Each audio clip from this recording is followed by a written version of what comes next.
Some people wear their arrogance like a cheap cologne, overpowering, desperate, and bound to give everyone else a massive headache. My younger brother Bradley had bathed in it for 34 years. The night he celebrated his promotion to major, he made sure the whole world knew he was the undisputed hero of our family line. He thought I was just his older sister, the glorified military desk jockey pushing papers. But egos are made of fragile glass, and I was sitting at the table holding a very heavy hammer. The lighting inside the oak room was deliberately dim, designed to make the mahogany-paneled walls and the brass chandeliers look like old money and untouchable prestige. It was the kind of restaurant where the menus didn't have prices and the waiters spoke in hushed, reverent tones. For my parents, Richard and Diane Hastings, it was the only acceptable venue to celebrate their golden child's latest ascension. My brother, Bradley, had just been promoted to the rank of major in the United States Army. To hear my mother tell it, he had practically won the war single-handedly and was personally carrying the entire Department of Defense on his broad, tailored shoulders. I sat near the end of the long, white linen draped table, nursing a glass of sparkling water with a lime wedge. I was dressed in a simple, understated navy blue sheath dress, devoid of any military insignia, ribbons, or pins. I had driven down from Washington, D.C. that afternoon, fighting Interstate 95 traffic just to make it to Richmond in time for this dinner. I was exhausted, my mind still half lingering on a classified briefing I had sat through at the Pentagon 12 hours earlier, but I had pasted on the requisite supportive sister smile. "Look at him. Jessica!" My mother whispered loudly, leaning across the table and clutching her wine glass. She beamed at Bradley, who was currently holding court at the head of the table, laughing uproariously at a joke he had just told. "Have you ever seen anyone look so commanding? He's born for the brass. A field officer now. Can you believe it?" "It's a great accomplishment." "Mom," I said smoothly, taking a sip of my water, "it really is." She sighed, her gaze never leaving him. "And you know, Jess, there's no shame in your path either. We're proud of you, too. Logistics is very important. Somebody has to make sure the real soldiers get their boots and their bullets." I offered a tight, polite nod. "Yes, Mom, somebody has to..." For the past 15 years, that had been the family narrative. Bradley was the warrior, I was the clerk. Bradley was the tip of the spear. I was the bureaucratic afterthought. It wasn't entirely their fault. The nature of my career dictated a strict adherence to operational security. When I commissioned out of West Point, I had originally gone into military intelligence. From there, my path had diverted into the shadows of the Joint Special Operations Command in JSOC. I spent my 30s deploying to places that didn't exist on standard maps, managing high-risk assets, and making decisions that kept cabinet members awake at night. To my family, however, my vague cover story of working in supply chain logistics at Fort Meade was all they knew. I never corrected them. I never brought my uniforms home. I never wore my combat action badges, my Bronze Stars, or the Defense Superior Service Medal to Thanksgiving dinner. I let Bradley have the spotlight because he needed it. He was a good tactical officer, an infantryman who thrived on loud orders and visible commendations. But his ego was a sprawling, uncontainable beast. "Hey, Jess!" Bradley's booming voice cut through the ambient jazz playing in the background. He raised his whiskey glass toward me from the head of the table. His fiancée, a perpetually spray-tanned woman named Brittany, giggled beside him. "You're quiet down there. Don't tell me you're stressing over Excel spreadsheets on a Friday night? The great toner shortage of 2026 keeping you up?" A smattering of laughter rippled through our extended family. My Uncle Arthur chuckled into his napkin, and my cousin Chloe rolled her eyes playfully. "Just admiring the venue, Brad," I replied evenly, keeping my tone perfectly neutral. "Congratulations again on the oak leaf." Bradley puffed out his chest, adjusting the lapels of his immaculate dress blues. The gold oak leaf cluster of a major gleamed on his shoulders. Thanks, sis. It's a whole different world now. Field grade. The responsibilities are massive. You're making decisions that affect hundreds of lives in the field. It's not something they can really teach you in a cubicle, you know. It requires a certain instinct. I'm sure it does, I said, suppressing the urge to sigh. You should come down to the base sometime. Jess, Brittany chimed in, her voice dripping with condescending sweetness. Brad could show you around. Let you see what the real action looks like outside of a warehouse. Maybe I will, Brittany. Thank you. I glanced at my watch. It was 19-hour hours. The evening was just beginning, and already the air was thick with Bradley's self-aggrandizement. He spent the next 45 minutes regaling the table with stories of his recent training rotations at Fort Irwin, inflating minor logistical hiccups into dramatic tales of tactical survival. He spoke of troop movements and strategic flanking as if he were rewriting Sun Tzu's The Art of War, while simultaneously downplaying the role of any supporting units. At the end of the day, Bradley declared, cutting into a massive ribeye steak, the Army is built on the backs of combat leaders. The rear echelon folks, no offense, Jess, are just there to sweep up after we kick the doors in. None taken, Major, I said, slicing my salmon. The title felt foreign in my mouth when addressed to my little brother, but he practically vibrated with pride hearing it. Little did he know, while he was navigating simulated combat in the Mojave Desert, I had been sitting in the Situation Room advising the National Security Council on kinetic strike options in the Middle East. But I let him talk. I let him bask in his fabricated supremacy. Because in my line of work, the loudest person in the room is usually the easiest target, and the quietest one is the one holding the trigger. By the time the dessert menus were handed out, the sycophancy at the table had reached a nauseating crescendo. My father had just proposed his third toast to the future general of the family when Bradley held up his hand, signaling for silence.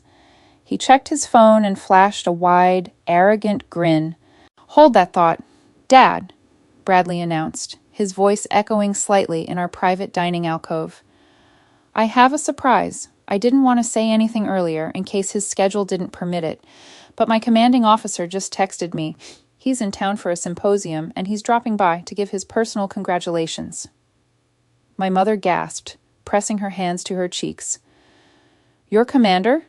Oh, Bradley, that is such an honor. Is he a colonel? Colonel Thomas Reed, Bradley said, nodding solemnly. A legend in the infantry. He's the brigade commander. The man is a hardcore operator. Mom, he doesn't just show up to any junior officer's dinner. It means he's got his eye on me for a fast track to battalion command. Oh, my goodness, Brittany squealed, immediately pulling out a compact mirror to check her lipstick. Everyone sit up straight. We have to make a good impression. I paused, my fork hovering halfway to my mouth. Colonel Thomas Reed. A faint, private smile touched the corners of my lips. Tommy Reed. I knew the name well. I knew the man even better.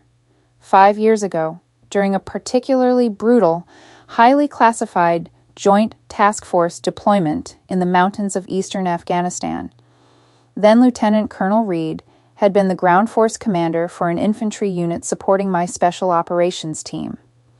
He was a brilliant tactician, a dedicated soldier, and a man who understood the chain of command better than anyone I had ever met. More importantly, he knew exactly who I was. He didn't know me as Jessica, the supply clerk. He knew me by my call sign. He knew me by the authority I carried when I called in close air support that saved his unit from being overrun in the Korengal Valley. He knew me as the operative who had personally reviewed and approved his promotion to full-bird colonel. Make sure you mind your manners, Jessica, my father muttered, leaning toward me. Don't talk over the colonel. Let Bradley take the lead. This is high-level military brass, not your shift supervisor at the depot. I'll be on my best behavior. Dad, I promised, taking a slow sip of my scotch. 10 minutes later, the heavy oak doors of our private dining room swung open. The maitre d' stepped aside, Ushering in a tall, broad-shouldered man with close-cropped salt-and-pepper hair, Colonel Thomas Reed was in his Army service uniform, the dark blue fabric immaculate, the silver eagles of a colonel resting heavily on his shoulders. A formidable stack of ribbons decorated his chest, topped by the combat infantryman badge and a master parachutist badge.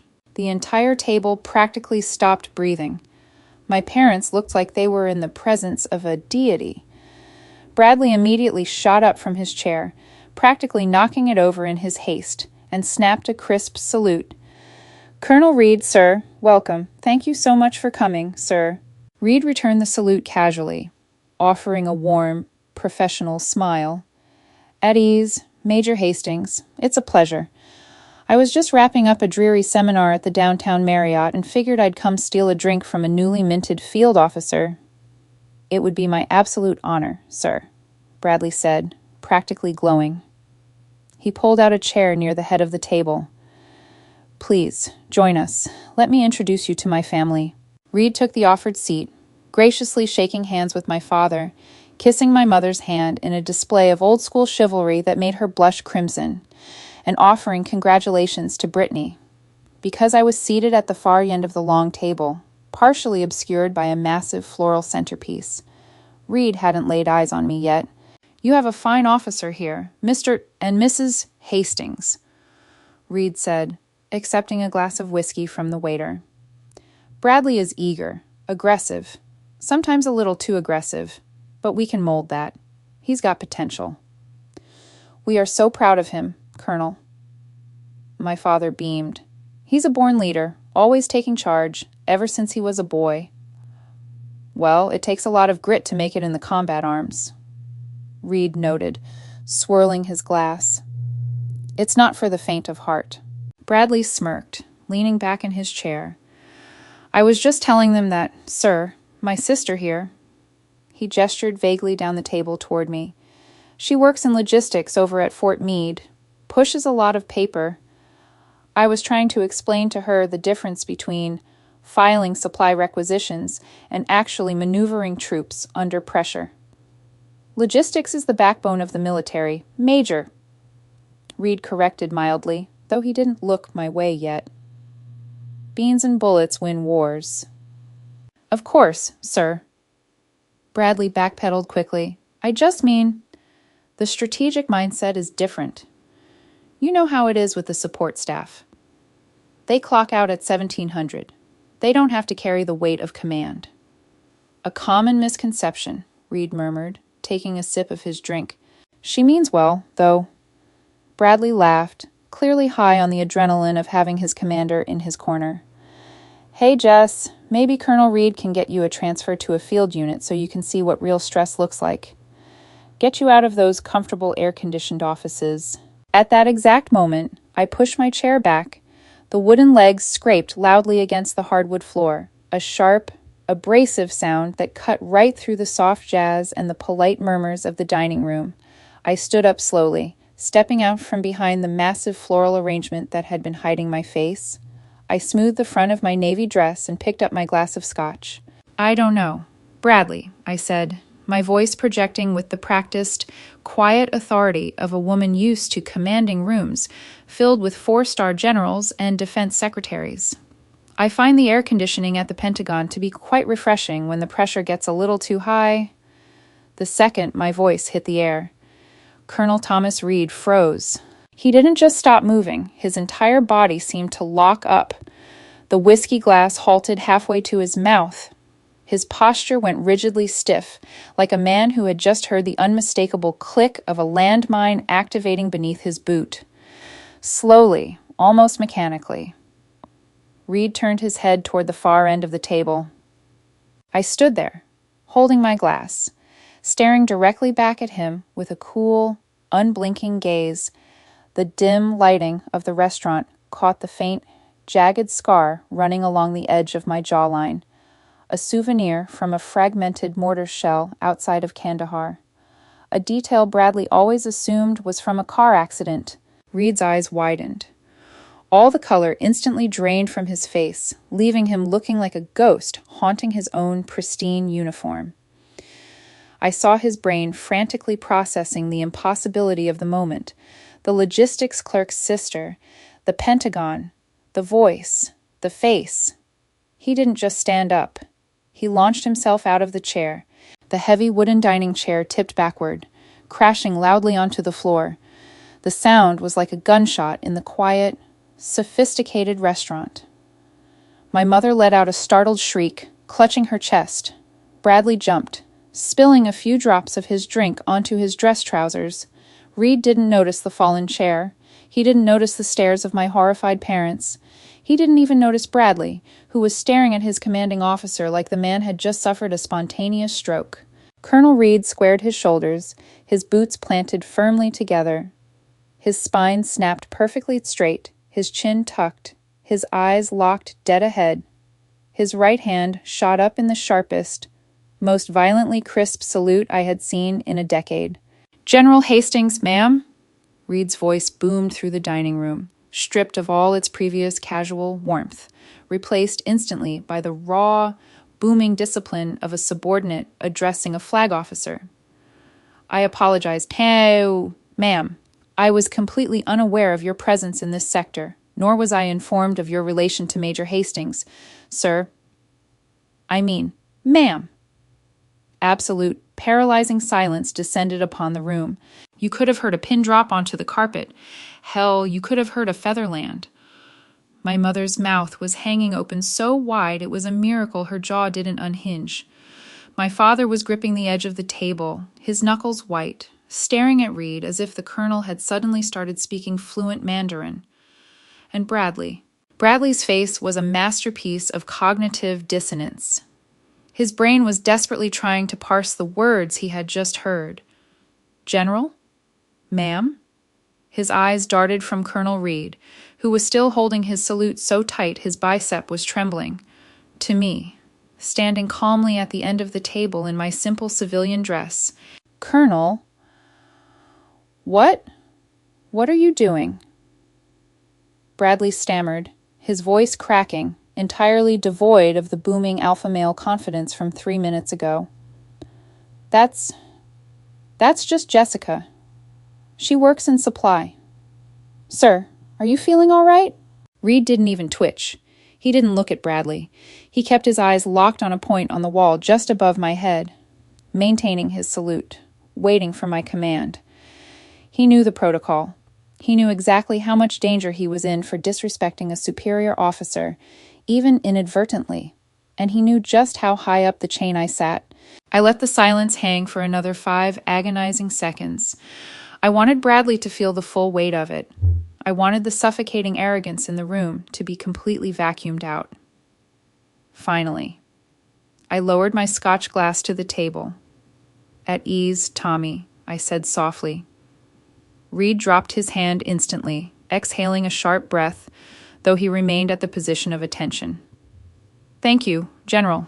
I am completely stunned." "Ma'am." "Pick up your chair. Colonel, you're causing a scene," I said, a faint smile playing on my lips. "Yes, General." Reed quickly righted the heavy wooden chair, though he refused to sit back down. He stood rigidly behind it. "Jessica!" my father choked out, his voice barely a whisper. "What is going on here? Why is the colonel calling you?" "General?" I looked at my father, then shifted my gaze to Bradley. My brother looked pale, sweating profusely in his expensive dress uniform. The gold oak leaf on his shoulder suddenly looked very, very small. "I apologize for the deception, Dad," I said, my tone even and calm. "But operational security dictates that my exact role and rank within the Department of Defense remain classified outside of necessary channels. I don't work in logistics. I am a brigadier general, currently serving as the Deputy Director of Clandestine Operations for JSOC." Brittany let out a weird, strangled squeak, like a mouse getting stepped on.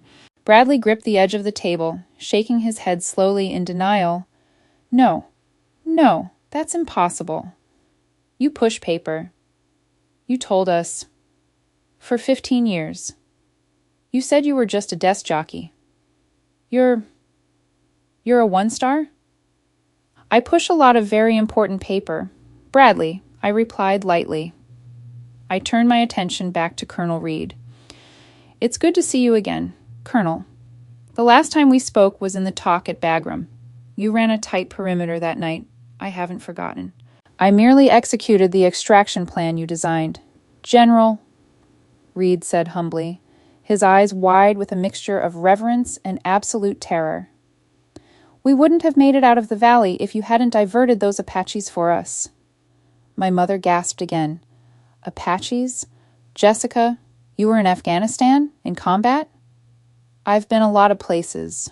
Mom, I said smoothly. I walked slowly down the length of the table. The oppressive, heavy silence parted for me, like the Red Sea. As I approached Bradley, he instinctively shrank back into his chair. The swagger was gone. The arrogance had evaporated. He looked like a cadet who had just been caught out of uniform by the commandant. I stopped right next to him. I reached out and tapped the shiny new gold oak leaf cluster on his epaulette. Congratulations on making Major, Bradley, I said quietly, leaning down so only he and Reed could hear the steel in my voice.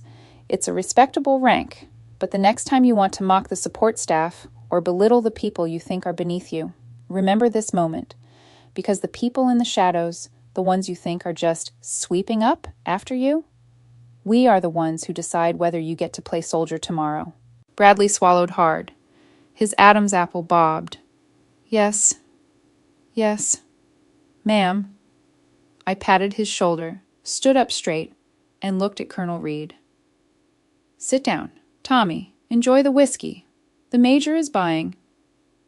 Yes, General, Reed barked, practically throwing himself back into his seat. I picked up my purse from the floor, adjusting the strap over my shoulder. I looked around at my utterly paralyzed family. Well, this has been a lovely dinner. I have an early flight back to D.C. Enjoy the rest of your evening, everyone. As I walked out of the Oak Room, the silence behind me was absolute perfection. The drive up Interstate 95 to Washington, D.C. was usually a miserable slog of red taillights and aggressive semi-trucks, but that night, the asphalt felt like a victory lap. The silence inside my sleek, black sedan was golden, broken only by the soft hum of the engine and the relentless, rhythmic buzzing of my cell phone in the cup holder. I didn't answer it. I didn't even look at the caller ID. I already knew what it was. It was the sound of a family hierarchy violently realigning itself in real time. By the time I pulled into my secure apartment complex in Alexandria at 01 noon hours, I had 34 missed calls and a string of frantic text messages. Most of them were from my mother, oscillating between total shock, Jessica, is this true? A general? To panicked maternal concern. Why didn't you tell us? Were you in danger? Bradley is beside himself. My father had texted only once. Call me when you are secure. We need to talk. But it was the single voicemail from Bradley that I saved for last, playing it on speakerphone as I unlaced my heels and poured myself a glass of tap water. Jess. General. Jessica. Look. It's Brad. I don't even know what to say. Colonel Reed chewed my ass out the second you left. He thought I set him up. I swear to God, Jess, I had no idea. 15 years. You let me think. Look, I'm sorry about the jokes at dinner. Seriously, please call me back. I need to know if this is going to affect my career. Please, Jess.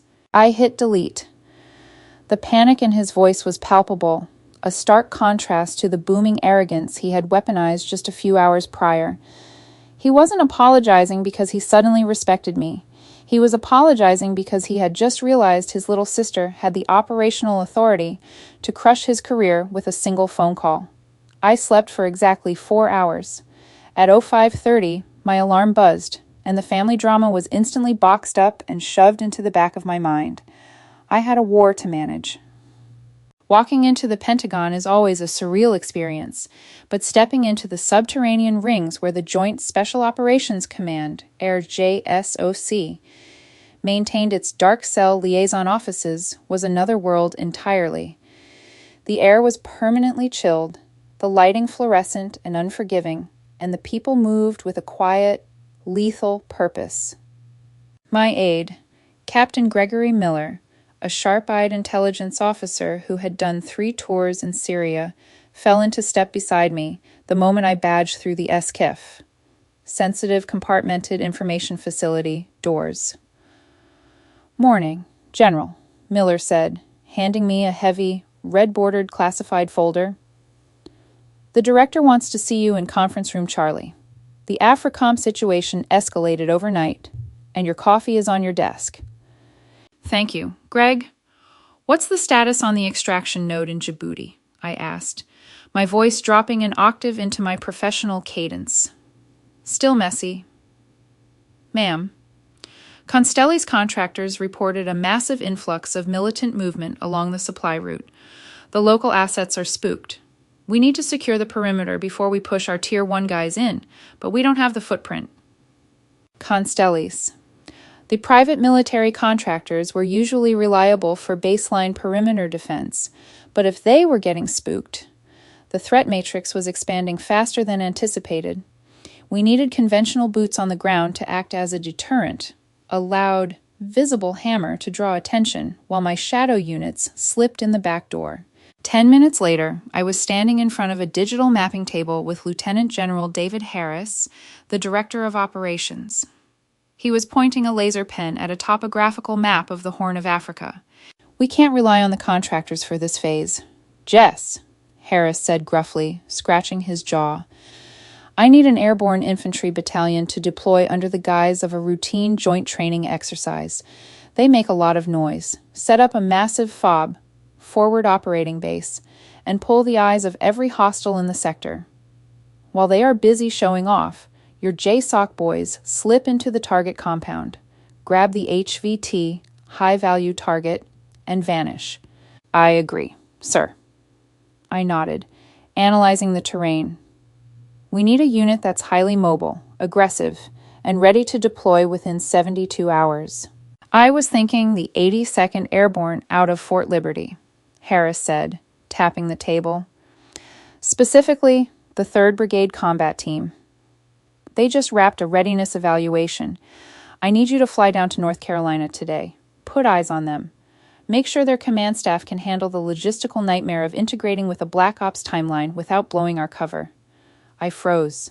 I stared at the blinking blue icon representing the 3rd Brigade Combat Team on the digital map. The 3rd BCT.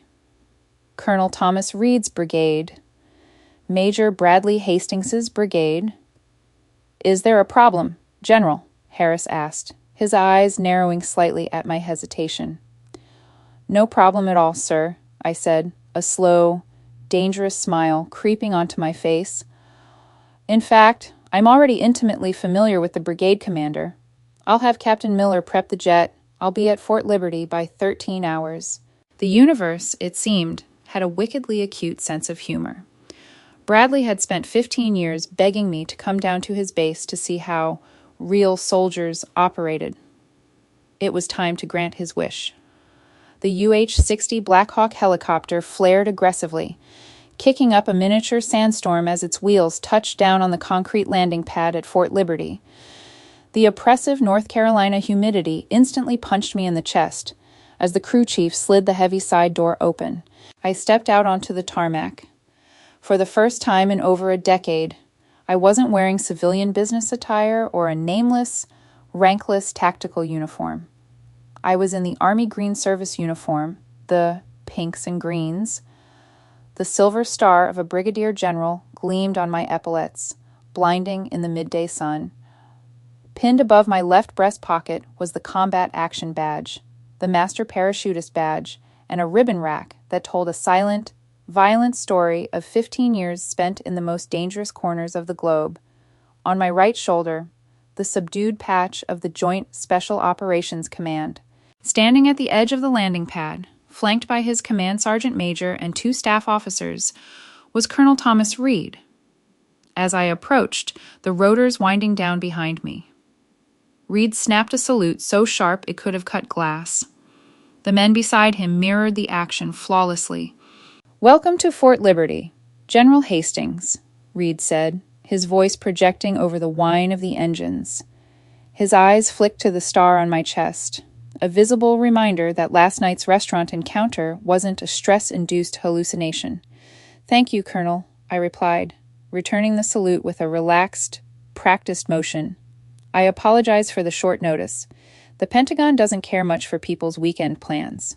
"We are at your disposal, ma'am," Reed said, falling into step half a pace behind and to the left of me as we walked toward a waiting convoy of black SUVs. "Lieutenant General Harris briefed me on the secure line an hour ago. We have the Brigade Tactical Operations Center, TOC, fully spun up for your inspection." "Good. Let's not waste time. I need to see your integration logistics, your signal routing, and your quick reaction force parameters. If my people are going to rely on your people for a screen, I need to know your staff isn't going to trip over their own shoelaces when the bullets start flying." "Understood. General, I've tasked my best battalion staff to run the briefing. The S3, the operations officer, will walk you through our deployment matrix." I paused, my hand resting on the door handle of the SUV. I looked back at Reed. He maintained a perfectly neutral expression, but there was a faint, knowing glimmer in his eyes. He knew exactly what he was doing. "Your S3, Colonel?" I asked mildly. "Yes, ma'am. Major Hastings," Reed replied, not missing a beat. "He was just promoted, as you know. I thought this would be an excellent opportunity to test his mettle under high-level scrutiny." "Outstanding. Tommy," I murmured, sliding into the back seat. "Let's go see the Major." The drive to the brigade headquarters was swift. As we walked through the double doors of the command building, the atmosphere instantly shifted. The casual banter of the hallways died instantly. Soldiers flattened themselves against the walls, snapping to attention and rendering salutes as a one-star general, flanked by a full-bird colonel, marched through their domain. "Room! Attention!" a young corporal screamed as we entered the TOC. The Tactical Operations Center was a sprawling, windowless room filled with glowing monitors, radio banks, and massive digital maps. About 30 officers and non-commissioned officers instantly leaped out of their chairs, snapping to rigid attention. The sudden silence in the chaotic room was deafening. I stood at the threshold, my eyes scanning the room, absorbing the layout, the tension, the readiness, and then, standing at the center of the main briefing table, I found him, Bradley. He was wearing his OCP's, Operational Camouflage Pattern uniform. A laser pointer clutched tightly in his right hand. When the command of attention was called, he had instinctively frozen. Now, as his eyes locked onto mine, I watched his soul briefly leave his body. He had known I was a general since last night, but knowing it conceptually and seeing it physically were two entirely different things. He stared at the star on my chest. He stared at the combat action badge. He stared at the JSOC patch.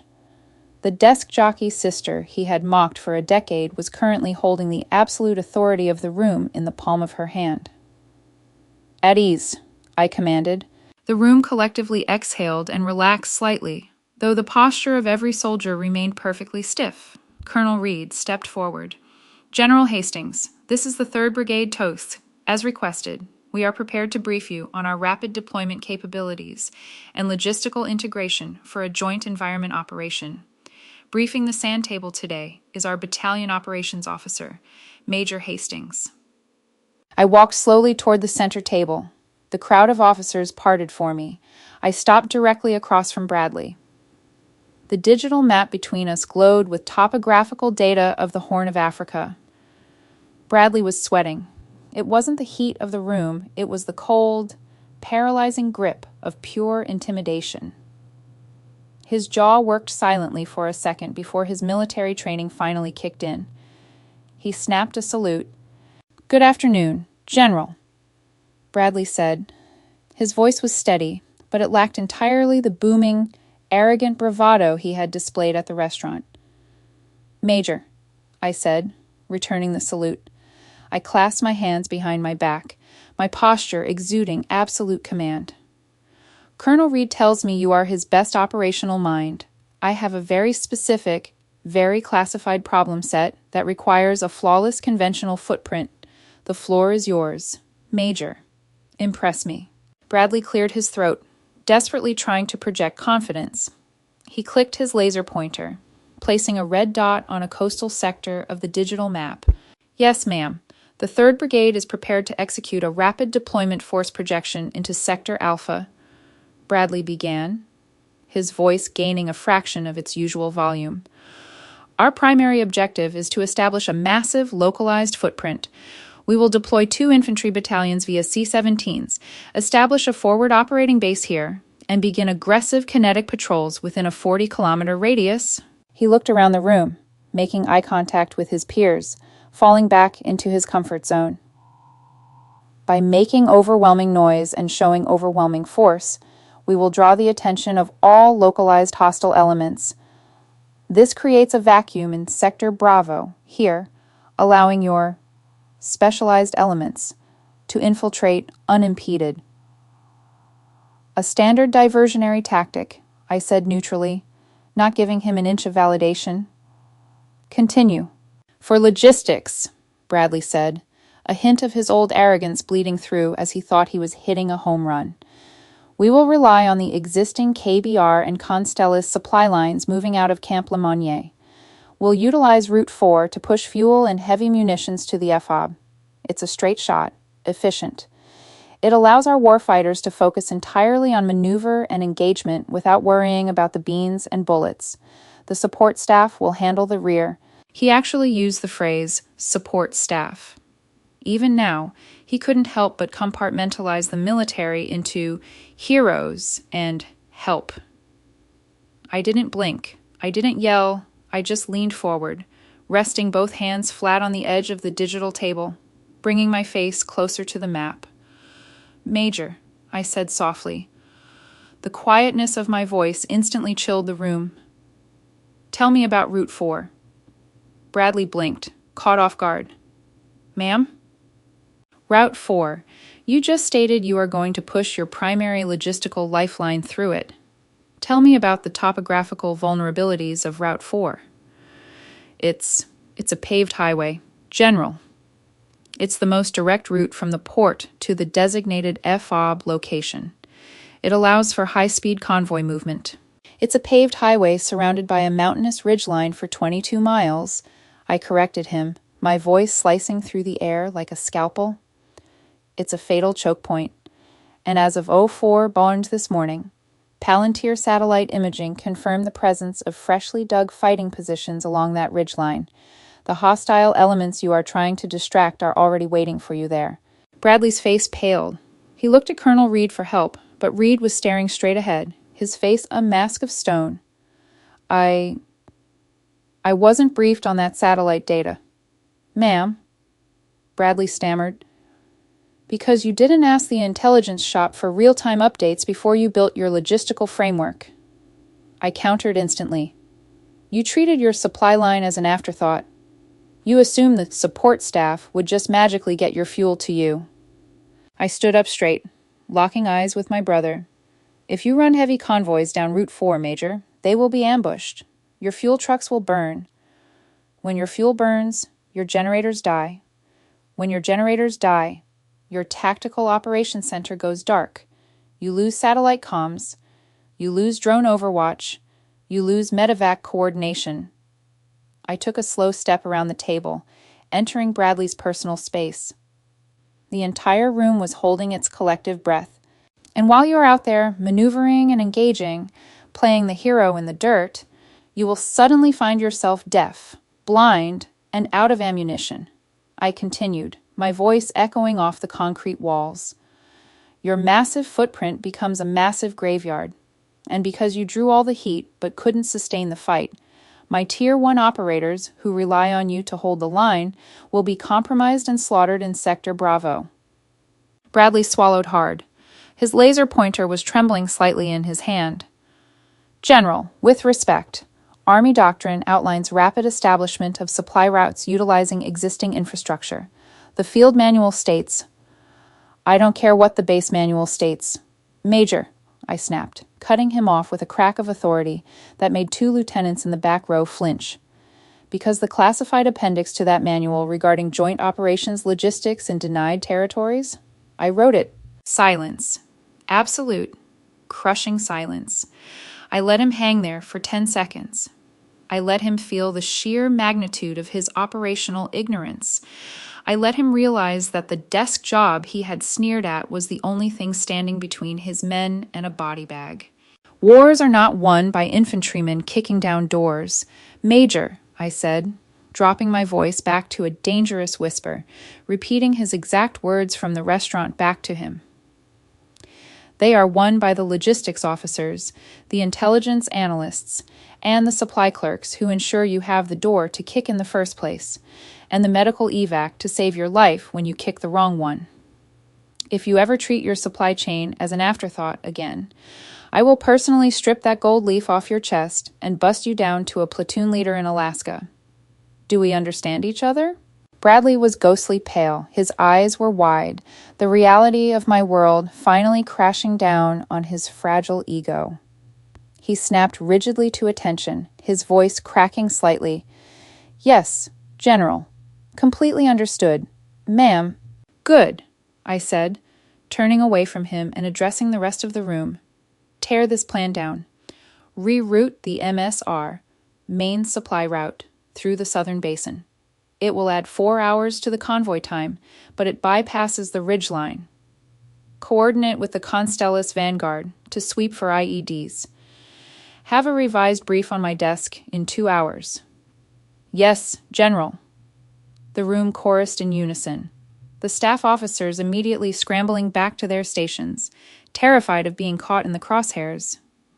I walked back toward the exit, Colonel Reed falling into step beside me.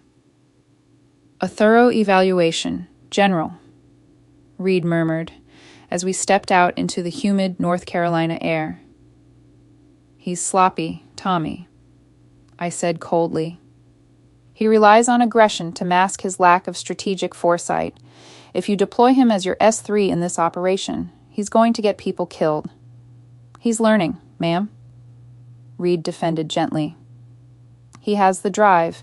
He just needed a perspective shift. Well, he just got one, I replied, adjusting my sunglasses against the glare. But I'm not risking my operators on his learning curve. He doesn't run the talk for this mission. Put your executive officer in charge. And Major Hastings? Ma'am? I looked back at the heavy steel doors of the command building. A grim, predatory satisfaction settled into my chest. Put him in charge of the latrine logistics for the FOB, I said flatly. Let him learn exactly how important the support staff is, one portable toilet at a time. The Pentagon does not pause for family drama. When you are coordinating the logistical and tactical movements of shadow units halfway across the globe, a ringing personal cell phone is nothing more than background noise. But by the time I returned to my Alexandria apartment 3 days after the Fort Liberty briefing, that background noise had escalated into a full-blown domestic crisis. My phone had accumulated 18 voicemails. Half were from my mother, Diane. The other half were from Brittany, Bradley's fiancée, who was apparently treating Bradley's new assignment as a violation of her future status as an Army wife. I poured myself a glass of Cabernet, walked over to the floor-to-ceiling windows overlooking the Potomac River, and finally tapped the callback button on my mother's contact. She answered on the first half ring. Jessica Ann Hastings. My mother's voice vibrated through the speaker, tight with a mixture of awe, panic, and sheer maternal indignation. Do you have any idea what you have done? I have been trying to reach you for 3 days. I've been in a skiff. Mom, secure facility. No cell phones allowed, I replied, taking a slow sip of the wine. What's the emergency? The emergency is your brother, she practically shrieked. Bradley called us last night from the base. He is devastated. Jessica, utterly destroyed. He told us that you, his own sister, came down to his command and publicly humiliated him in front of his colonel. And worse, he says you reassigned him. He's a major in the infantry. Jessica, And he said you put him in charge of portable toilets and garbage disposal for his deployment? Tell me this is a sick joke. It's not a joke. Mom, it's called life support logistics. And in a desert environment, it is the single most critical factor in keeping a battalion alive and combat effective. He is a combat officer, she fired back, the delusion still clinging to her like a desperate lifeline. He is supposed to be leading men into battle, not measuring septic tanks. Brittany is in tears. She had already told all her friends at the country club that Bradley was going to be the lead operations officer for a major deployment. How is she supposed to explain that her fiancé is suddenly a glorified plumber? I close my eyes, pressing the cold rim of the wine glass against my forehead. The sheer, insulated privilege of my family was suffocating. They treated the United States Army like a corporate ladder, a backdrop for country club bragging rights, completely detached from the life and death reality of the uniform. Mom, listen to me very carefully, I said, my voice dropping into the low, measured cadence I used when briefing the Joint Chiefs. Bradley was about to route a heavily armored supply convoy through a 22-mile fatal choke point that was actively being fortified by hostile forces. He didn't know they were there because he didn't bother to ask the intelligence officers. He didn't care about the supply line because he thinks logistics is beneath him. If I had let him execute his plan, he would have led his own men into a slaughterhouse. Silence hung on the line. I could hear my father murmuring in the background, asking what I was saying. I don't care about Brittany's country club friends. Mom, I continued relentlessly, I care about the 300 soldiers who are deploying under his command. If Bradley cannot respect the supply chain, he cannot lead the men who rely on it. Period. You couldn't have just talked to him privately? My mother stammered, her defense crumbling in the face of stark reality. Did you have to strip him of his pride in front of everyone? You're a general, Jessica. Surely you could pull a string. Make a call. Give him a position that suits his rank without embarrassing him. Rank is not a toy. Mom, and I don't use my stars to cover for incompetence, especially not my own brothers. I sighed, the exhaustion of the week suddenly weighing heavily on my shoulders. Bradley needs to learn that the military isn't about him. It's about the mission. Until he figures that out, he's going to make sure my operators have clean water and working latrines. End of discussion. Your father wants to speak with you, she said stiffly. A moment later, the deep, rumbling voice of my father came on the line. Jessica.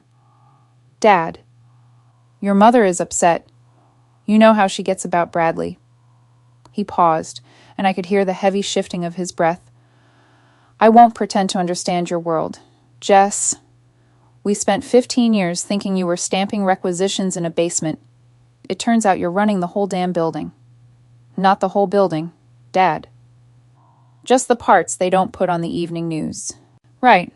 Well, he cleared his throat. Brad is furious. He thinks you're punishing him for the jokes at dinner, for the way we've treated you. If I wanted to punish him for dinner, Dad, I would have had his security clearance revoked and transferred him to a radar station in Thule, Greenland, I said flatly. This isn't about my ego. This is about keeping him, and the men under him, alive. He's going to a very dangerous place. He needs to wake up. Is he in danger? My father asked, his voice suddenly losing its authoritative edge, replaced by the genuine fear of a parent. Everyone in a uniform is in danger. Dad.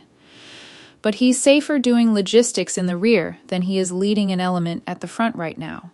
Let him do the job. He might actually learn something. I hung up before he could argue further.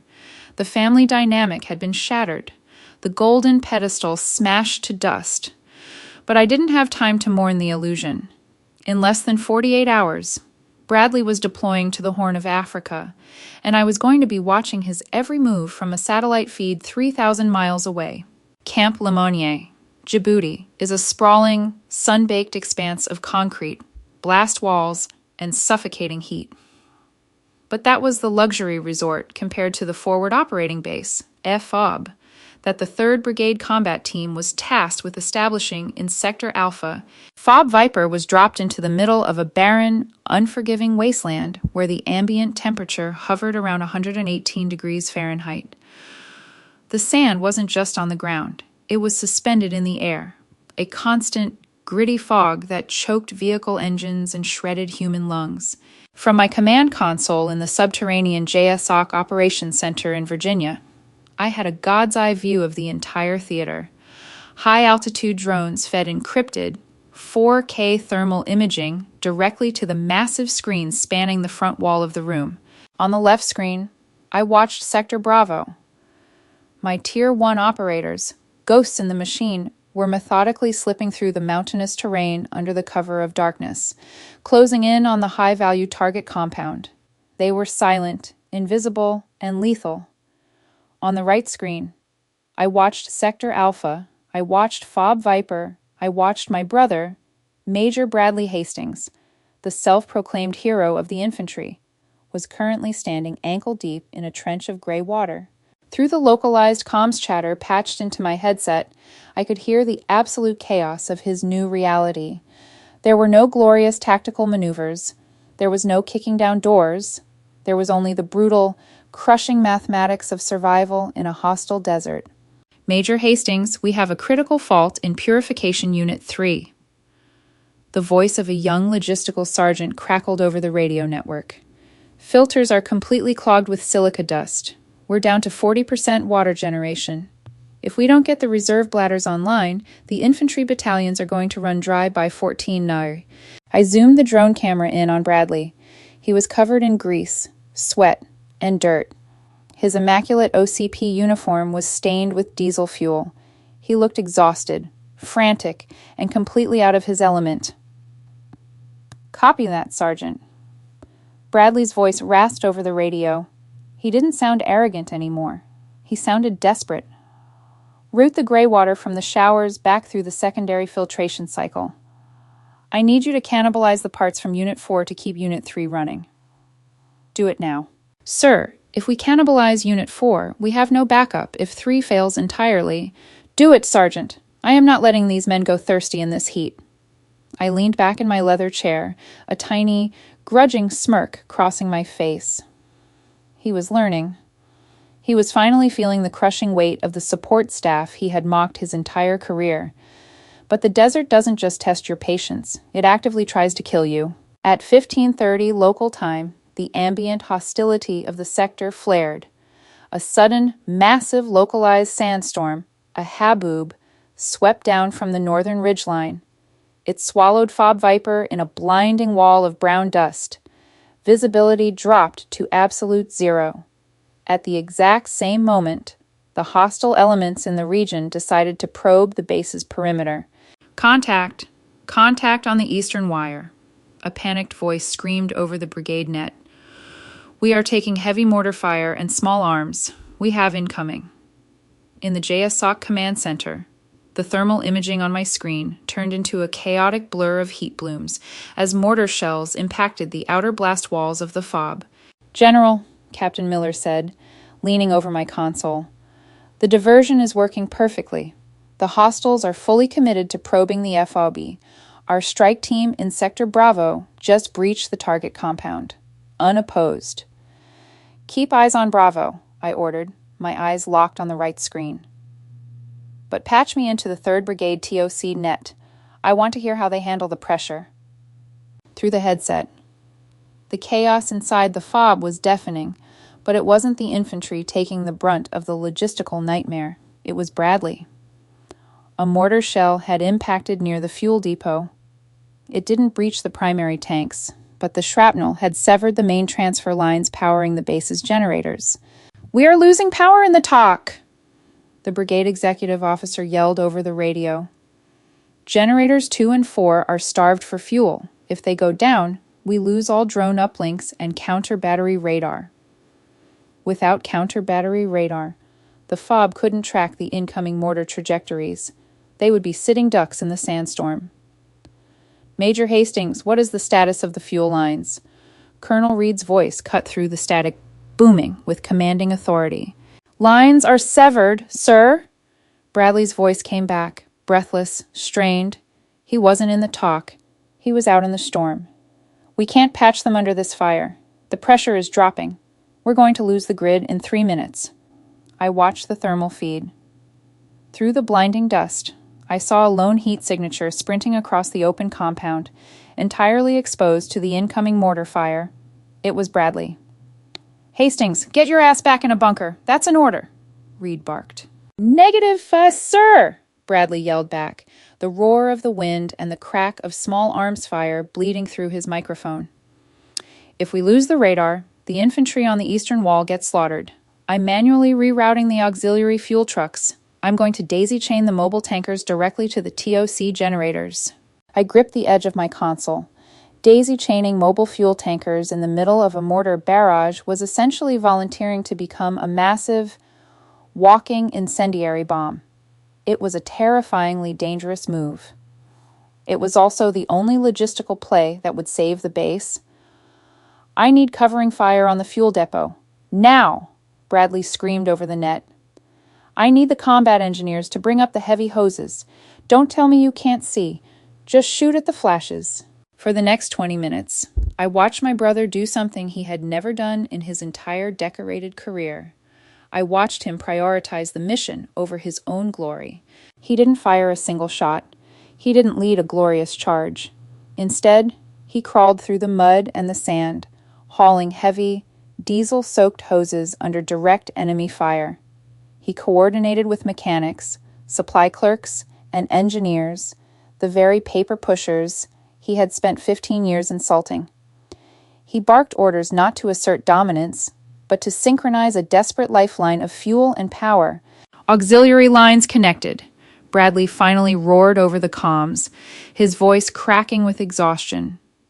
"Generators are hot. Talk. You have power." Almost instantly, the counter-battery radar pinged online. The automated artillery systems on the FOB tracked the hostile mortar tubes and retaliated with devastating precision. The incoming fire ceased within 60 seconds. The FOB had held. My strike team in Sector Bravo extracted the high-value target perfectly. The mission was an unmitigated success.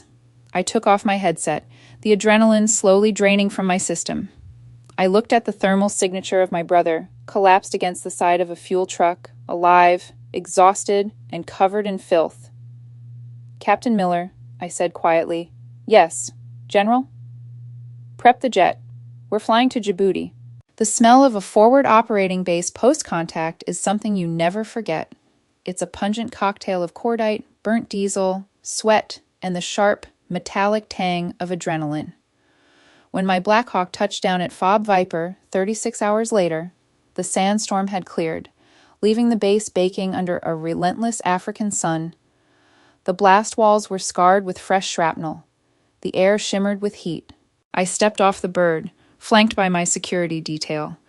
Colonel Reed was waiting for me. He looked tired, his uniform coated in a fine layer of brown dust, but his eyes were bright with the fierce pride of a commander whose unit had just survived the crucible. "General Hastings," Reed saluted. "Colonel." I returned the gesture. "Your diversion was flawless. My operators are back in friendly airspace with the package. Outstanding work by the 3rd Brigade." "Thank you, ma'am. The men performed admirably under extreme duress." Reed hesitated for a fraction of a second. "And the logistics held, barely, but they held." "I know." I watched the feed. I adjusted my sunglasses. "Where is he? Tommy?" Reed didn't need clarification. He turned and pointed toward the motor pool on the far side of the compound. "He hasn't slept in 2 days, ma'am. He's been rebuilding the primary fuel lines and repairing the water filtration units." I walked across the compound alone. The soldiers I passed snapped to attention, their eyes wide as a brigadier general navigated the dust and the debris of their temporary home. I found Bradley behind a massive logistics tent. He was sitting on an overturned MRE, meal, ready-to-eat crate, holding a wrench in one hand and a canteen of warm water in the other. He looked absolutely terrible. His face was smeared with black grease. His uniform was torn at the knee, and his eyes were bloodshot and sunken. The shiny gold oak leaf on his chest was so tarnished with dirt it was barely visible. He didn't see me approach. He was staring blankly at the ground, utterly consumed by the bone-deep exhaustion that only comes from true, selfless labor. "You look like hell, Major," I said quietly. Bradley jumped, dropping the wrench into the dirt. He scrambled to his feet, swaying slightly from fatigue, and snapped a shaky salute. "General," he rasped, his voice hoarse from the dust and the yelling. "At ease, Bradley?" He dropped his hand, but he didn't relax. He stood there, looking at me with an expression I had never seen on his face before. It wasn't fear. It wasn't arrogance. It was absolute, unfiltered humility.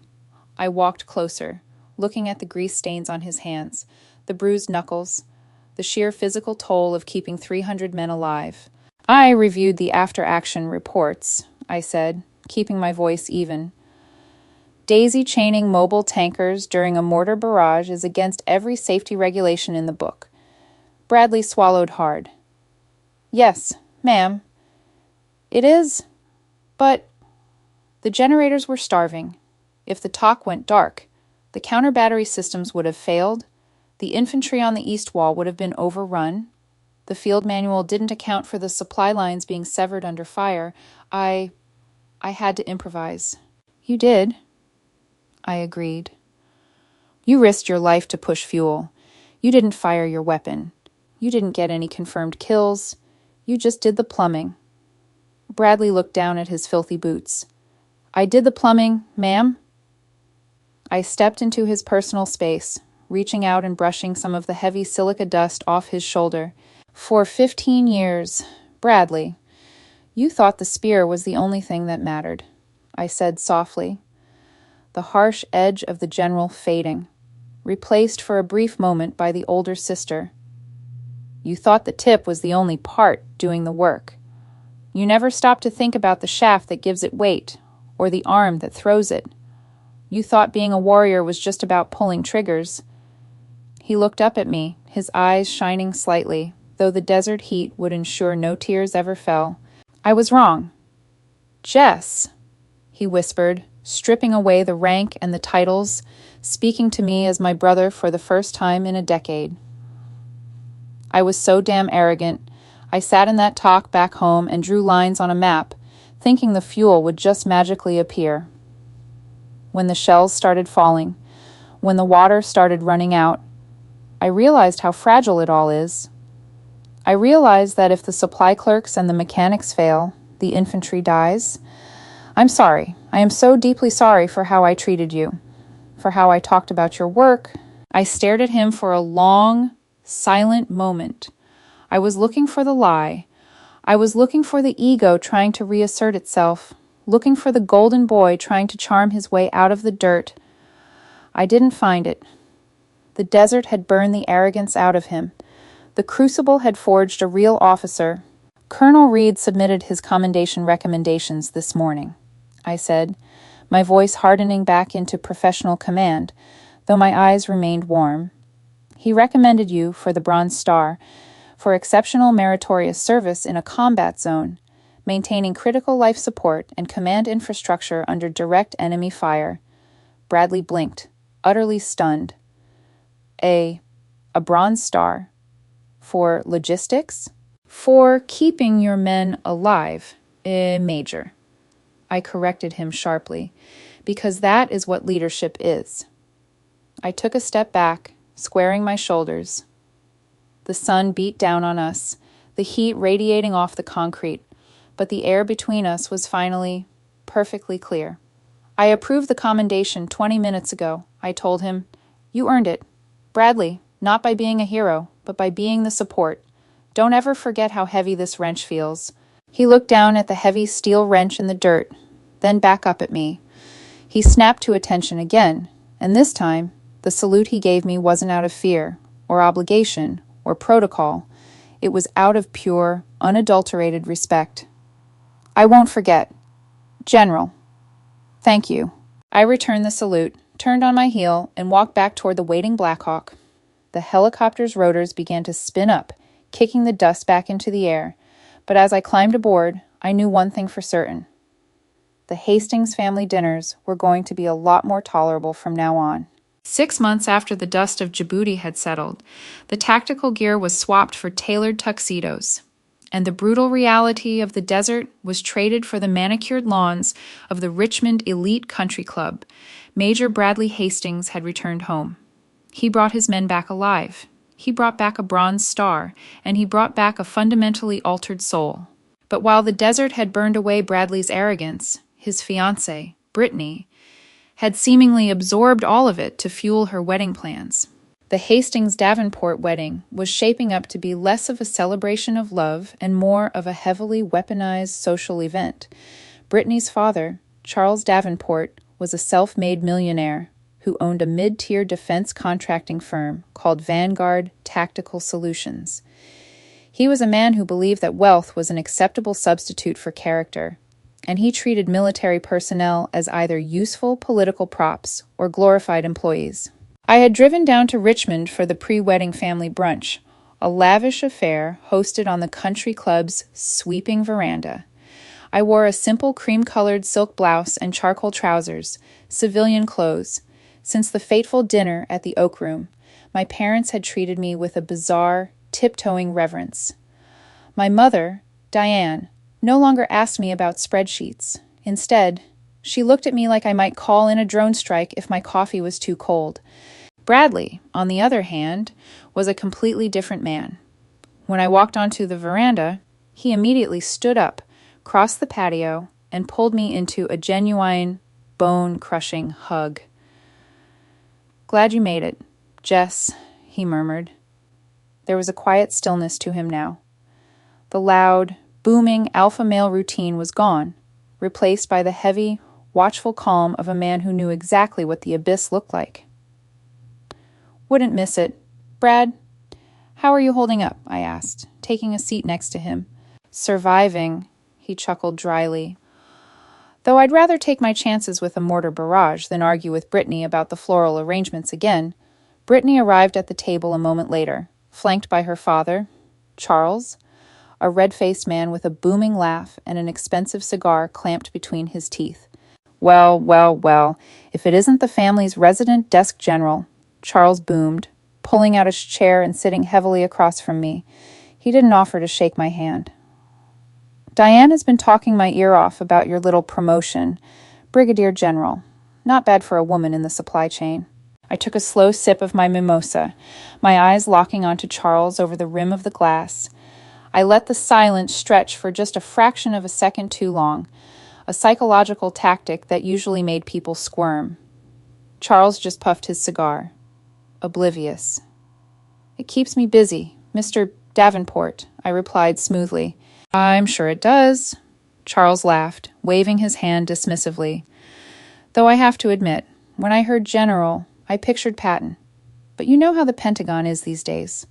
Lots of political pressure. They have to hit their diversity quotas, promote the administrative staff, make the optics look good for the press. My father, Richard, choked on his coffee. He looked at Charles with absolute terror, then shot a panicked glance at me. He remembered what happened to the last man who disrespected me at a dining table. Bradley stiffened beside me. "Charles," Bradley said, his voice dropping an octave, losing all its usual deference to his future father-in-law. "Don't talk about things you don't understand. Jessica's rank has nothing to do with quotas." Brittany rolled her eyes, adjusting the massive diamond on her finger. "Oh, Brad, relax. Daddy is just joking. We all know Jessica works hard in her offices, but let's focus on the important things. Brad, did you pick up your dress blues from the tailor? I told the photographer I want a close-up of you wearing the Bronze Star. Daddy invited the CEO of Lockheed to the reception, and I want everyone to see my war hero." Bradley looked down at his plate, a muscle feathering in his jaw. "I told you, Britt, I'm not wearing the Bronze Star. It's a wedding, not a promotion board." "Excuse me?" Brittany's voice pitched up, sharp and irritating. "Of course you're wearing it. I already told all the girls at the club about it. You earned it for..." for doing whatever you did over there. It's prestigious. I earned it for fixing toilets and daisy-chaining fuel trucks while people were trying to kill us, Bradley said flatly, the raw truth of his words freezing the polite chatter at the table. I didn't earn it for a photo op. I'm wearing my standard ribbons. That's final. Charles scoffed, leaning forward. Son, don't be modest. The military is a game of optics. You play the hero, you get the contracts when you retire. Speaking of which, Jessica, I actually wanted to talk to you. I placed my glass down. Did you? Yes? Charles grinned, looking like a shark circling a very small boat. My company, Vanguard Tactical, just submitted a massive bid to the DoD for a supply chain overhaul in Eastern Europe. Moving heavy armor, fuel, the works. It's a multi-million-dollar contract. Since you push paper in the logistics department, I figured you might know the review board. Maybe put in a good word for your new family? I stared at him.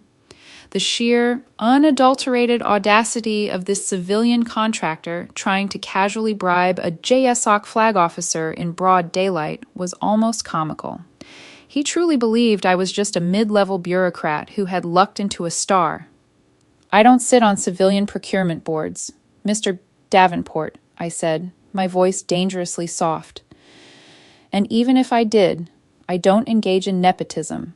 Charles laughed, a condescending, ugly sound. Oh, come on, General. Don't be naive. That's how Washington works. You scratch my back. I ensure you have a very lucrative consulting job waiting for you when you take off the uniform. Think about it. It pays a hell of a lot better than Pentagon administrative pay. Bradley pushed his chair back violently. The metal scraped loudly against the stone patio. Charles, you need to shut your mouth. Right now. Brad! Brittany gasped, horrified. You can't speak to my father that way. I will speak to him however I want when he sits here and insults my sister. Bradley shot back, his chest heaving. He wasn't the arrogant boy from 6 months ago.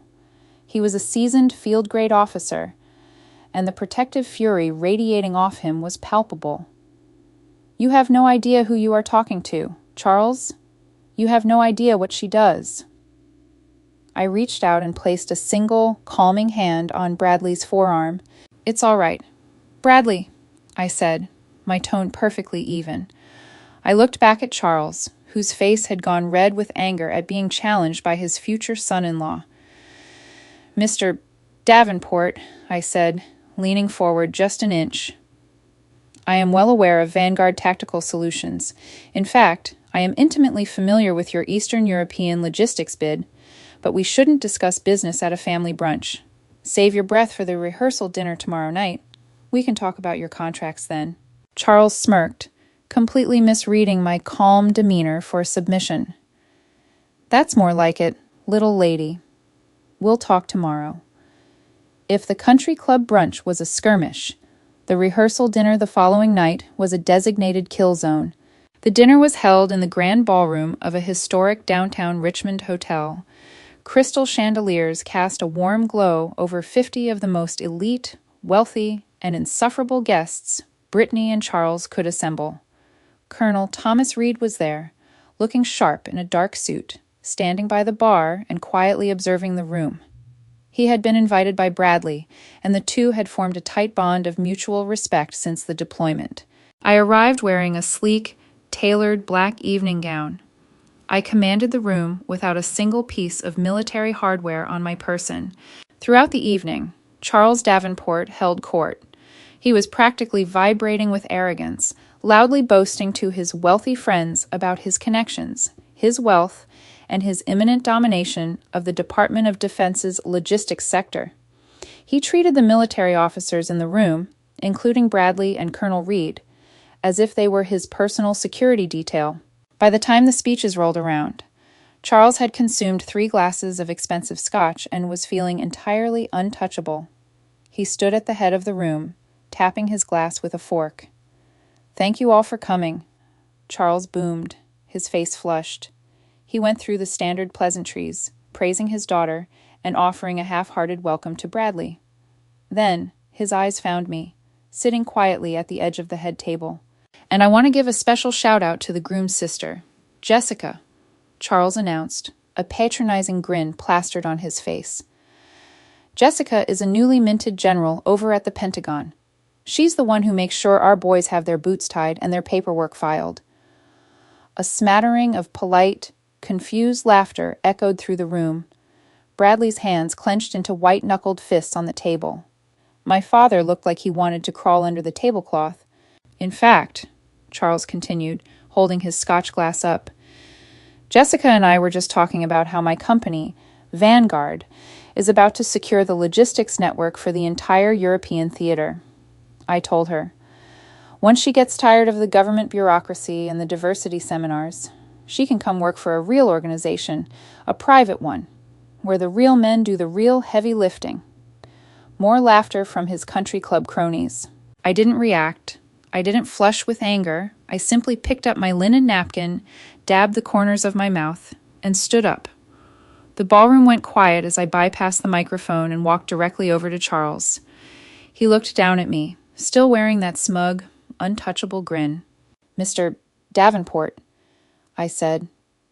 I didn't raise my voice, but the acoustic design of the room carried my measured, icy tone to every single table. "Since you decided to make government logistics a topic of public celebration, I think it's only fair we finish the conversation we started yesterday." "Anytime, General." Charles chuckled. "I'm an open book." "Excellent," I said. I reached into my small black clutch purse and pulled out a single, folded piece of thick, watermarked paper. I didn't unfold it. I just held it between two fingers. "You see, Charles, you are under a severe misconception about what I do." I began, my eyes locking onto his with the predatory focus of a drone acquiring a target. "I don't file paperwork, and I don't work in standard procurement. I am the Deputy Director of Clandestine Operations for JSOC. I oversee the logistical supply chains for the most lethal, highly classified units in the United States military."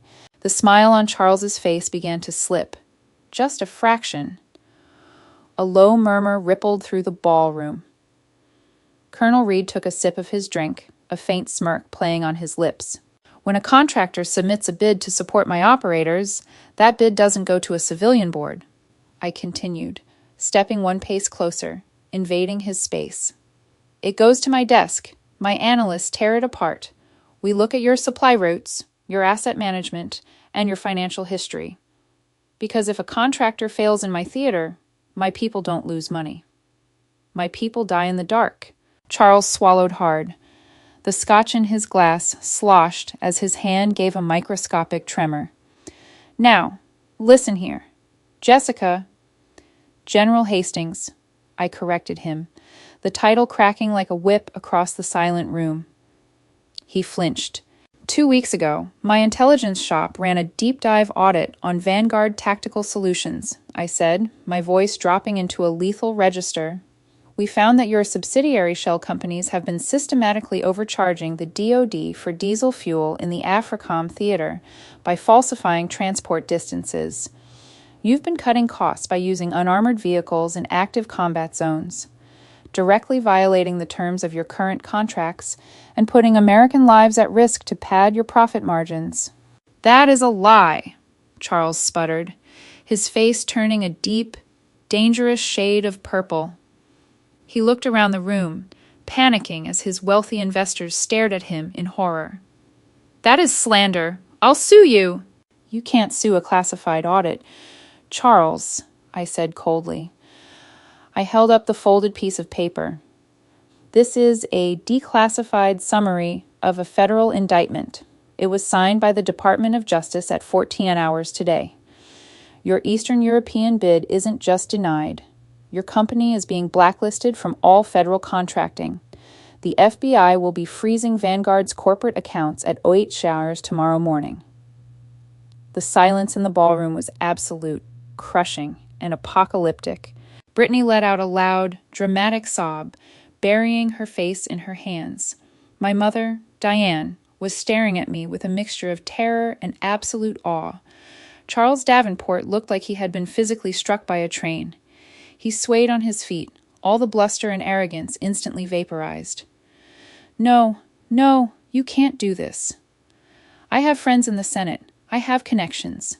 Your connections can't help you with JSOC, I whispered, leaning in so only he could hear the final nail in the coffin. You thought I was a token promotion. You thought I was a desk jockey. You tried to leverage my rank for a quick buck, and in doing so, you drew my eye directly to your fraudulent empire. You did this to yourself, Charles. I dropped the folded paper onto the table in front of him. It hit the linen with a soft, devastating thud. I turned my back on him and walked back toward my seat. The entire room parted for me, completely terrified. But before I could sit down, Bradley stood up. He didn't look at his crying fiancée. He didn't look at the ruined Charles Davenport. He looked directly at me. General, Bradley said, his voice ringing out clear and strong. He snapped to the position of attention, right there in the middle of the rehearsal dinner, in his tailored civilian tuxedo. It was a profound, public declaration of loyalty. He was choosing his sister. He was choosing the uniform. He was publicly disavowing the toxic, civilian arrogance of his future father-in-law. Thank you for looking out for the men, ma'am, Bradley said softly. I smiled, a genuine, warm smile for my little brother. Always, Major. Sit down and eat your dinner. The wedding day dawned with a chaotic, fractured energy. Overnight, the reality of Charles Davenport's federal indictment had leaked to the inner circle of the country club. Half of Brittany's wealthy friends conveniently discovered sudden illnesses and failed to attend the ceremony. Charles himself was a ghost. He showed up to walk his daughter down the aisle, his face pale and sunken, smelling faintly of stale scotch and impending ruin. He didn't speak to me. He didn't even look in my direction. Brittany, to her credit, went through with the wedding.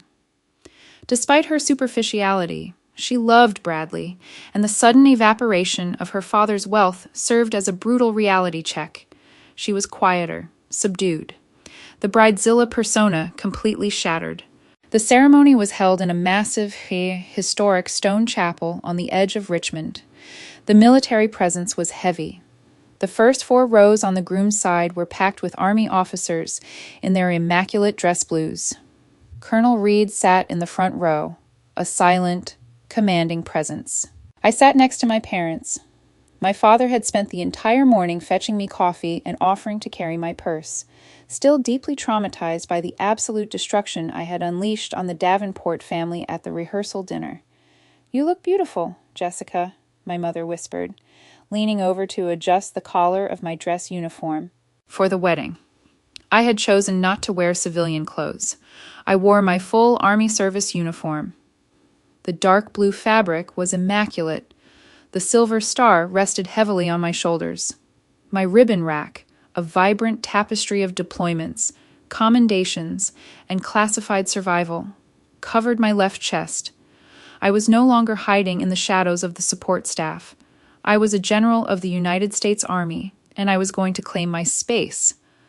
Thank you, Mom, I replied softly. When Bradley stood at the altar, looking sharp in his own dress blues, he caught my eye and gave a small, almost imperceptible nod, and there, he hadn't worn the bronze star, just as he had promised. He wore his standard ribbons. He didn't need a medal to prove his worth anymore. His worth was forged in the sand of Djibouti, running fuel lines under fire. The vows were exchanged. The rings were placed. The chaplain pronounced them husband and wife. As the massive wooden doors of the chapel swung open for the recessional, the traditional military saber arch awaited the newlyweds. 6 of Bradley's fellow officers, including a few he had deployed with, stood in 2 lines on the stone steps, their polished sabers drawn and crossed to form a canopy of steel. Bradley and Brittany walked down the aisle, the organ music swelling. As they reached the vestibule, just before stepping out under the sabers, an unexpected guest arrived. A black, government-issued SUV pulled up to the curb, flanked by 2 military police motorcycles. The rear door opened, and a man stepped out wearing the 3 silver stars of a lieutenant general. It was General David Harris, the Director of Operations for JSOC. A murmur rippled through the military guests. 3-star generals do not typically crash the weddings of junior field-grade officers. Colonel Reed immediately snapped to attention inside the chapel. Harris walked up the steps, completely ignoring the stunned looks of the civilian guests. He stopped at the edge of the saber arch, his eyes finding me in the crowd. He gave me a brief, respectful nod, an acknowledgement from one shadow commander to another. Then, he looked at Bradley. "Major Hastings," General Harris said, his voice carrying the gravelly weight of a man who ran global wars. "I was in the area for a briefing at Quantico. I wanted to pay my respects." Bradley, looking completely shell-shocked, snapped a salute. "General Harris, it is an absolute honor, sir." "The honor is mine, Major," Harris said, returning the salute. He glanced at Brittany, then back to Bradley. "I reviewed the after-action reports from FOB Viper. Your logistical ingenuity under direct mortar fire saved the counter-battery radar. Because you held the lines, my Tier 1 operators were able to extract a highly dangerous target without a single casualty." General Harris reached out and offered his hand. "You did the unglamorous work when it mattered most. The Joint Special Operations Command owes you a debt of gratitude." Bradley shook the 3-star general's hand, his chest swelling not with arrogance, but with the quiet, profound pride of a soldier who knew he had truly done his duty. "Thank you, sir. I was just supporting the mission." "Keep supporting it, Major," Harris said. He turned, offered me another brief nod, and walked back to his SUV, disappearing as quickly as he had arrived. The silence on the chapel steps was electric. Charles Davenport, standing near the back, looked as if he might pass out. He had just witnessed the director of JSOC personally thank his new son-in-law, a stark reminder of the untouchable, lethal world his daughter had just married into. A world he had tried to exploit and had been destroyed by. "All right, officers," Colonel Reed barked, stepping forward to break the silence. "Draw sabers." The steel blades clashed together, forming the arch. Bradley took Brittany's hand, and together they walked under the gleaming swords. As they reached the final pair of officers, the sabers dropped, barring their path. "The toll! Major!" one of the officers demanded with a grin. Bradley kissed his bride, a long, sweeping kiss that drew cheers from the crowd. The sabers lifted, and the newly minted Major and Mrs. Hastings stepped out into the bright Virginia sunlight. The crowd began to disperse, moving toward the waiting limousines to head to the reception. I hung back, adjusting my white gloves, content to watch my brother enjoy his moment. But Bradley didn't walk to his car. He stopped at the bottom of the stone steps, let go of Brittany's hand, and turned back to face the chapel. He found me standing at the top of the stairs. The arrogant boy who used to mock my desk job was dead. The golden child who needed constant validation was gone. In his place stood a man who understood the weight of the uniform, the vital importance of the invisible support chain, and the absolute, terrifying burden of command. Bradley snapped his heels together. The sound echoed sharply against the stone. He straightened his spine, locked his eyes onto mine, and rendered a slow, deliberate, picture-perfect salute. It wasn't a salute required by regulation. It wasn't a formality because of the star on my shoulder. It was a brother acknowledging his sister. It was a warrior acknowledging his commander. I stood at the top of the stairs, the sun catching the silver star on my epaulette. I brought my hand up, returning the salute with a fierce, unwavering pride. "At ease, Major," I said softly, though I knew he couldn't hear me over the applause. He dropped his hand, flashed me a brilliant, genuine smile, and turned to start his new life. I watched him go. The heavy burden of my classified world feeling just a little bit lighter. The Hastings family had finally learned the truth. The loudest person in the room might get all the attention, but the quiet ones holding the paperwork? We're the ones holding the world together. The problem with destroying a man's empire is that you rarely account for the venom he spits on his way down. 4 weeks after the wedding, the dust had seemingly settled. Charles Davenport's assets were frozen. Vanguard Tactical Solutions was a sinking ship hemorrhaging investors, and the Department of Justice was preparing a slam-dunk case for corporate fraud. I had moved on, in my world. A corrupt civilian contractor was a minor speed bump compared to the geopolitical brushfires I put out on a daily basis. I was sitting in my dimly lit office deep within the JSOC subterranean wing at the Pentagon, reviewing satellite feeds of a rebel stronghold in the Maghreb, when Captain Gregory Miller burst through my heavy oak door without knocking. In the military, a subordinate failing to knock on a general's door usually meant one of two things. A nuclear launch sequence had been initiated, or one of our deep cover assets was burning. "General," Miller said, his voice entirely devoid of its usual measured calm. He locked the heavy door behind him and activated the room's soundproofing field. "We have a catastrophic breach." I closed the laptop instantly. "Sit down. Greg, give it to me straight." "It's Vanguard, ma'am. It's Charles Davenport," Miller said, dropping a thick, red-banded classification folder onto my desk.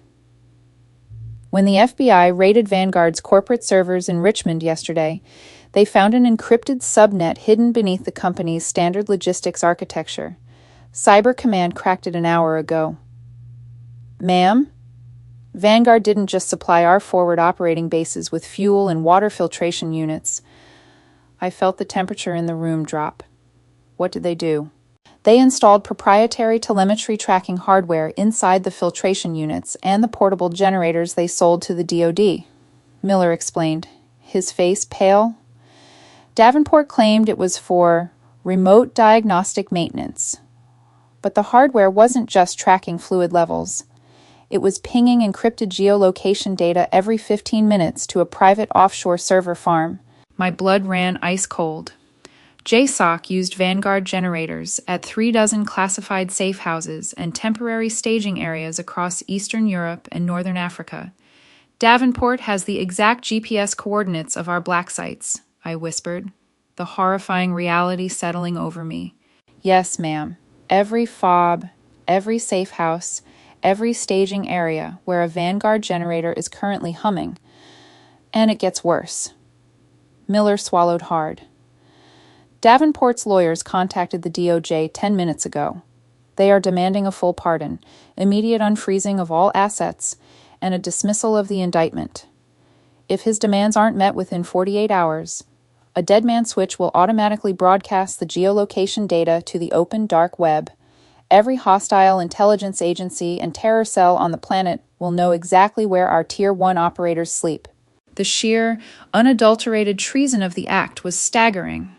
Charles Davenport wasn't just a greedy contractor anymore. He had crossed the line into international espionage. He was holding the lives of my shadow warriors hostage to save his own miserable skin. I stood up, walking over to the digital map illuminating the far wall of my office. Red dots represented our forward operating bases. Every single one of them was now a potential death trap. "Where is the offshore server farm?" I asked, my voice deadly quiet. "Limassol, Cyprus," Miller replied. "It's heavily fortified, registered to a shell corporation, but guarded by private military contractors, mercenaries Davenport hired off the books. Cyber Command tried to remotely hack the mainframe to disable the dead man switch, but it's air-gapped. The only way to stop the broadcast is to physically insert a specialized decryption drive into the primary server tower and manually wipe the drives." "Then we send a team," I said instantly. "Spin up a DevGru element. Have them in Cyprus by midnight." "We can't, General," Miller countered gently. "Davenport isn't stupid. His mercenaries have facial recognition linked to known DoD and JSOC biometric databases. If a known operator even sets foot within a mile of that building, the system trips and the data uploads instantly. We need a ghost, someone who understands Vanguard's proprietary logistics software intimately, who knows exactly what the hardware looks like, but who doesn't have the classified biometric footprint." I stared at the map. I needed a logistics expert, I needed someone who had physically interacted with Vanguard systems in the field, who understood how the generators and filtration units communicated with the mainframe. But I needed someone who wasn't one of my Black Ops ghosts. I needed a conventional soldier who had never stepped foot inside a JSOC tactical facility. Slowly, I turned back to Captain Miller. "Greg," I said softly, the weight of the decision settling heavily on my chest. "Get Major Bradley Hastings on a secure line, pull him off his honeymoon leave, have him on a transport to Andrews Air Force Base immediately." Captain Miller's eyes widened. "Your brother, ma'am? With respect, he's conventional infantry. This is a black bag infiltration. He spent 3 days in Djibouti, manually tearing apart Vanguard filtration units and generators while under mortar fire," I replied, the steel returning to my spine. "He knows their systems better than our cyber guys do. And Charles Davenport thinks Bradley is just a naive infantry major. He's not in the JSOC biometric database." "Ma'am, if he's caught—" "He won't be," I said coldly, "because he's going to be babysat by the best. Pull Sergeant First Class Colin Hayes out of rotation. Tell Hayes he's playing bodyguard for an officer. We're sending my brother to Cyprus." When Major Bradley Hastings walked into my JSOC office 6 hours later, he looked exactly like a man who had been abruptly yanked from a beach in Maui. He was wearing civilian clothes, jeans, a plain black t-shirt, and a lightweight jacket. The deep tan he had acquired was entirely overshadowed by the sheer confusion radiating from his face. Standing in the corner of my office, leaning casually against the wall, was Sergeant First Class Colin Hayes. Hayes was a Delta Force operator with cold, dead eyes and the relaxed, coiled posture of a striking snake.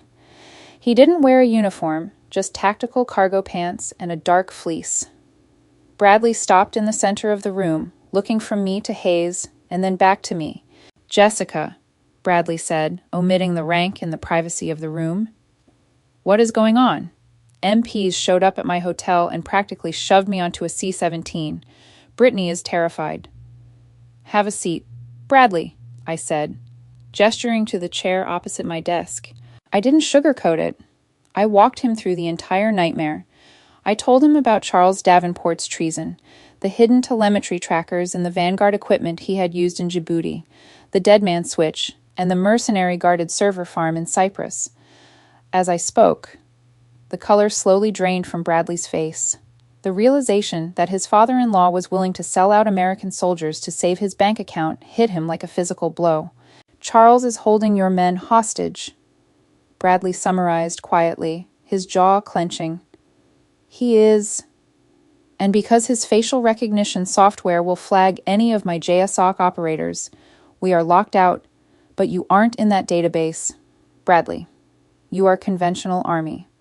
To Davenport's security system, you are just a ghost in the machine." Bradley looked down at his hands, the same hands that had been blistered and bloodied by Vanguard equipment in the African desert. "You want me to go into that server farm? I want you to walk in there with a specialized decryption drive," I said, sliding a heavy black titanium USB drive across the desk. "Sergeant Hayes will handle the physical security. He'll get you past the outer perimeter. But once you are inside the server room, Hayes can't help you. You will have exactly 90 seconds to locate the primary telemetry server, bypass the Vanguard proprietary firewall, using the knowledge you gained tearing those systems apart in Djibouti, and insert this drive. If you fail, the coordinates of 36 JSOC sites go live." Bradley stared at the black drive. It was a massive leap from establishing a supply route to committing international corporate sabotage in a sovereign nation. "Charles's family now," Bradley said softly. "Brittany is going to be destroyed when she finds out what he really is. Brittany married a soldier, Major—" I reminded him gently but firmly. "And Charles Davenport ceased being family the second he put a price tag on the heads of American warfighters. Can you do this? If you hesitate, if you let your personal connection to Davenport cloud your judgment, my people die." Bradley closed his eyes. I could see the internal war raging within him. The old Bradley, The arrogant, glory-seeking boy would have jumped at the chance to play James Bond.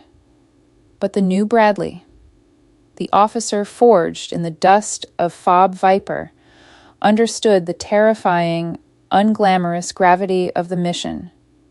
He opened his eyes. The hesitation was gone.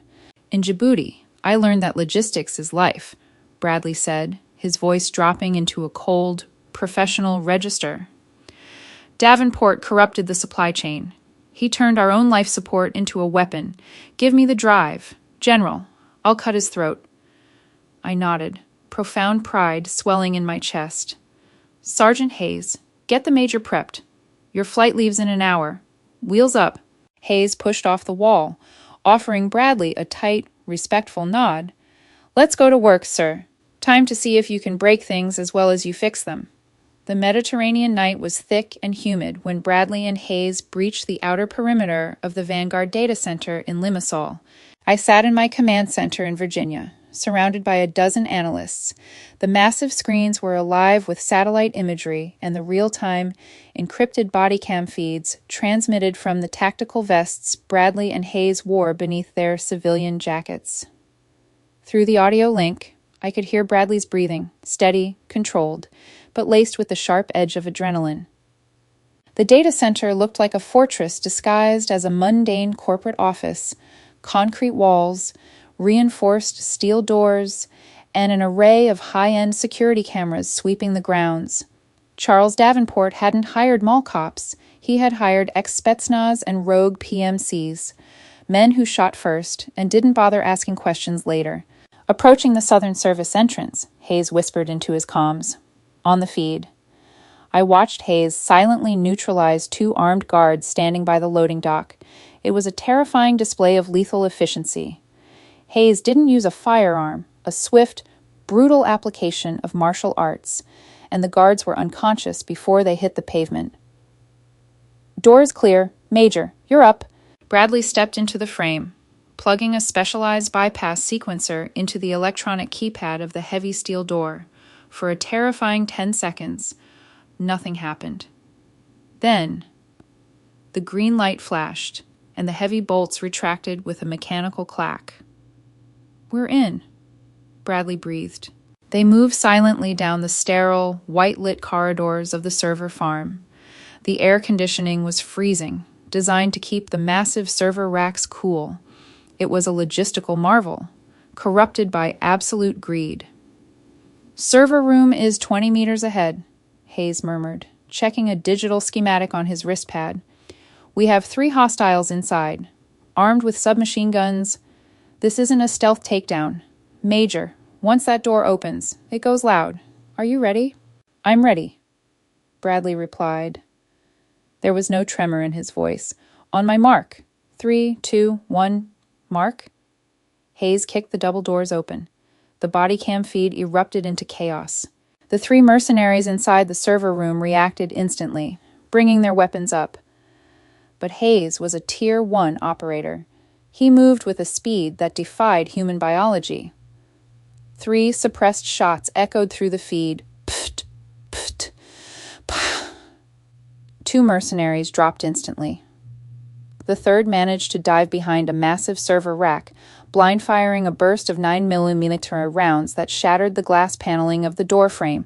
Go, Major! Get to the terminal! Hayes roared, diving behind a reinforced concrete pillar and returning fire, pinning the remaining hostile down.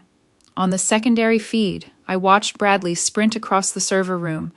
Bullet casings clattered against the tile floor. Sparks rained down from the ceiling as stray rounds clipped overhead lighting. Bradley slid into cover behind the central command console. It was a massive, multi-screen terminal displaying the agonizing countdown of Charles Davenport's dead man switch. Entry 0.03.45. 3 minutes and 45 seconds until the geolocation data of every JSOC operative on the Vanguard grid was blasted to the dark web. I'm at the terminal! Bradley yelled over the comms, his fingers flying across the keyboard. The architecture is heavily encrypted. It's a closed-loop system, just like the filtration units in Djibouti. He tied the firewall to the mechanical diagnostic ports. "Can you break it?" I barked into my headset, gripping the edge of my console in Virginia. "Working on it, General." Bradley pulled the black titanium drive from his pocket, but he didn't plug it into the standard USB port on the monitor. He remembered his brutal education in the desert. Vanguard systems were designed to look sophisticated on the front end, but they ran on industrial, analog logic boards on the back end. Bradley dropped to his knees, ignoring the gunfire echoing 10 feet behind him as Hayes engaged a fourth mercenary who had just breached the room. On the feed, I saw Bradley rip the metal casing off the bottom of the server tower. He reached into the tangle of wires, blindly feeling for the diagnostic override port he had spent hours repairing in the African heat. 0-1-20. "We have more hostiles inbound," Hayes yelled, reloading his weapon with lightning speed. "Major, you need to hurry. We are about to be overrun." "I found it," Bradley shouted. He jammed the titanium drive directly into the naked motherboard. Instantly, the terminal screens flashed red. A prompt appeared. "Unauthorized access detected. Initiating immediate upload." The countdown timer vanished, replaced by a progress bar that immediately shot to 15%. "General!" Captain Miller gasped in the JSOC control room. "The dead man switch triggered. It's uploading." "Bradley, what the hell is happening?" I demanded. "The firewall was a decoy." Bradley's voice was strained. On his feed, I saw him grab a heavy fire extinguisher from the wall. Davenport designed it to upload the second a foreign drive was introduced. Software can't stop this. 45%. 55%. If that bar reached 100%, my operators were dead. "But it's still hardware, Jess!" Bradley roared, dropping the formal rank. "And hardware can be broken." Instead of typing frantically on the keyboard, Bradley hoisted the heavy red fire extinguisher over his shoulder. With a primal yell, he swung it down with shattering force, bypassing the monitors and smashing directly into the physical hard drives housed in the glass server racks. Glass exploded outward. Sparks showered the room. 75%. 85%. Bradley swung again. And again. He wasn't acting like a cybersecurity expert. He was acting like an infantry officer who knew exactly how to physically destroy an enemy position. He hammered the extinguisher into the delicate server arrays, crushing the motherboards, severing the physical fiber optic cables that connected the room to the outside world. The progress bar on the lone surviving monitor flickered wildly. 98%. 99%. Bradley dropped the extinguisher, grabbed the main bundle of power cables thick as a man's wrist, planted his boot against the server rack, and violently ripped the cables out of the wall. The entire server room plunged into absolute darkness. The progress bar died at 99.4%. The upload was severed. In the Virginia control room, my analysts held their breath. 10 agonizing seconds passed. "Cyber Command confirms," Captain Miller said, his voice trembling with relief. "The transmission was terminated. The payload did not reach the dark web. The ghost sites remain secure. General." I let out a breath I felt like I had been holding for an hour. I pressed the comms button. "Status, Major?" Through the audio feed, I heard the heavy, ragged breathing of my brother. The emergency backup lights in the server room flickered on, casting a dim, red glow. "Servers are down, ma'am," Bradley panted. "Hardware has been permanently decommissioned." "Hostiles are neutralized," Hayes chimed in, perfectly calm.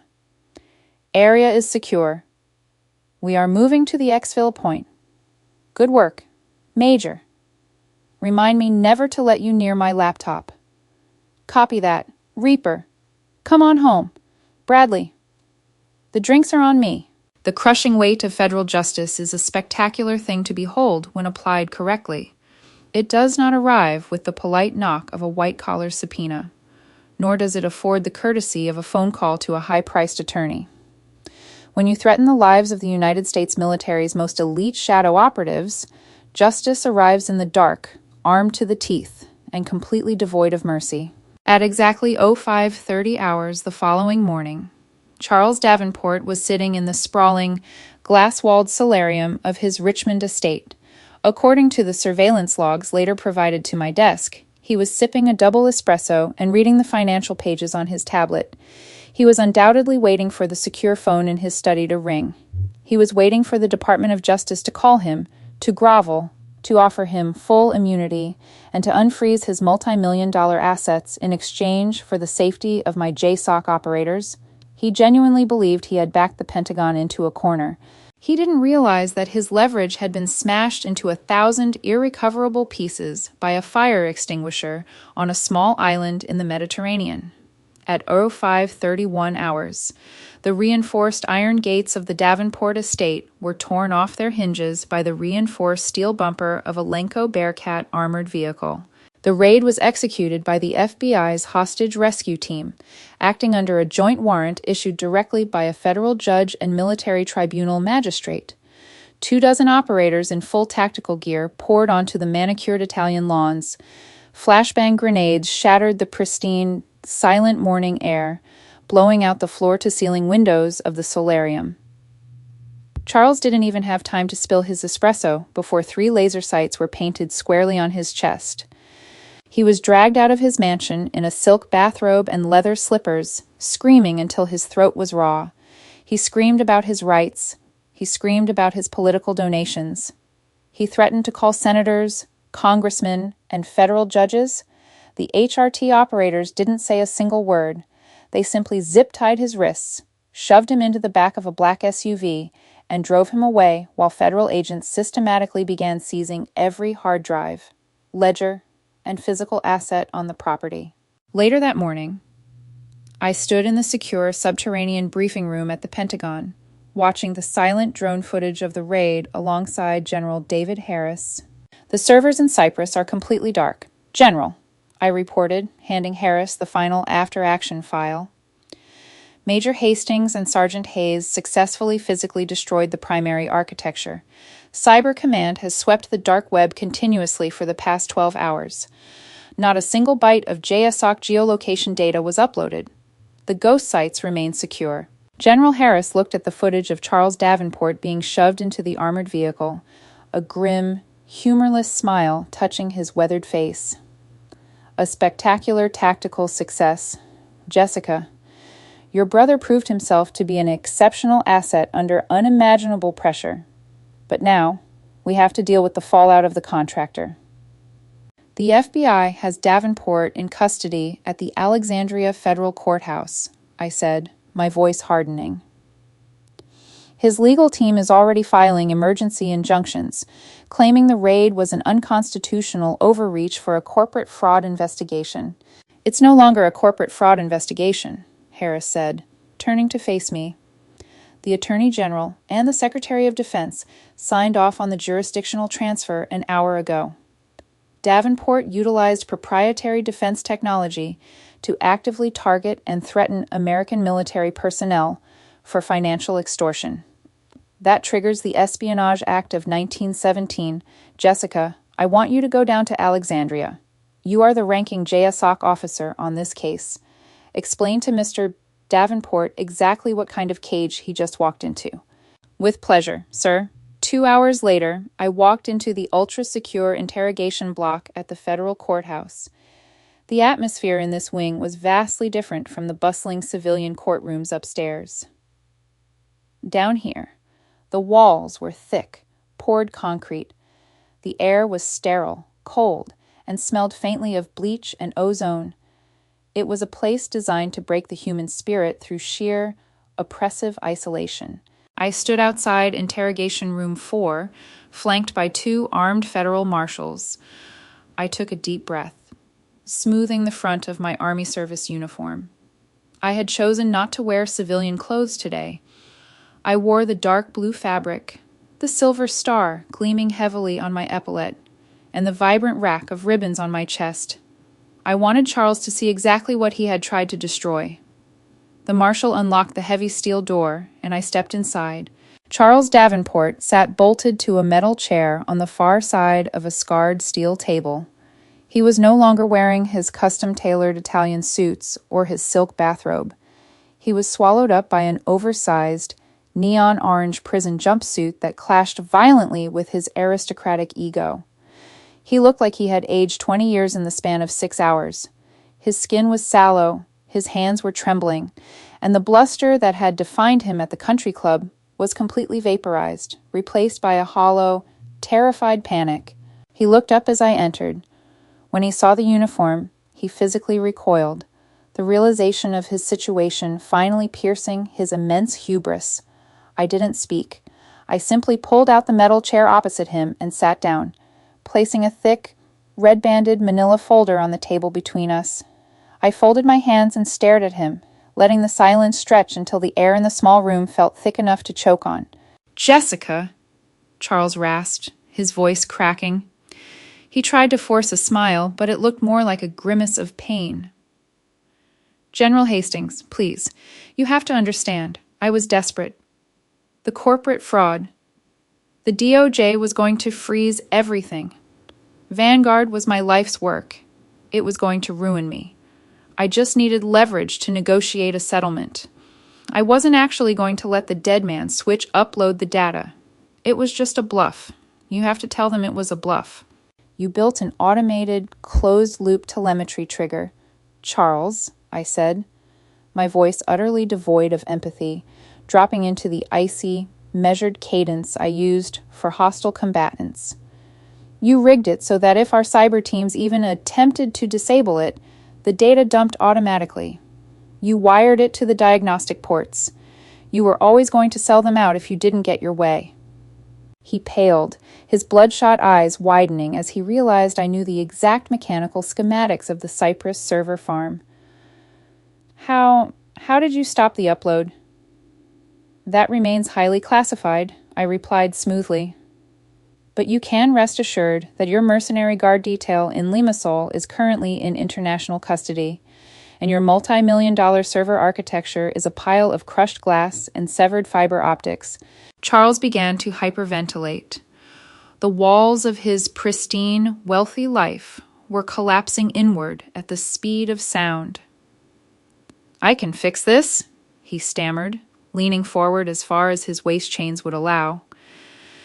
"I have money. Jessica, I have millions in offshore accounts that the FBI hasn't found yet. I can fund JSOC operations off the books. I have supply chain contacts in Eastern Europe. I can be an asset. Tell the DOJ I can consult for the Pentagon. I can make this right." I leaned forward, resting my forearms on the steel table. "You aren't an asset, Mr. Davenport. You are a traitor," I whispered, the venom finally slipping into my tone. "When you threatened the lives of Tier 1 operators, your case was permanently transferred out of standard federal jurisdiction. The DOJ isn't handling this anymore." Charles stared at me, his breath hitching. "What do you mean?" "You aren't being charged with corporate fraud, Charles.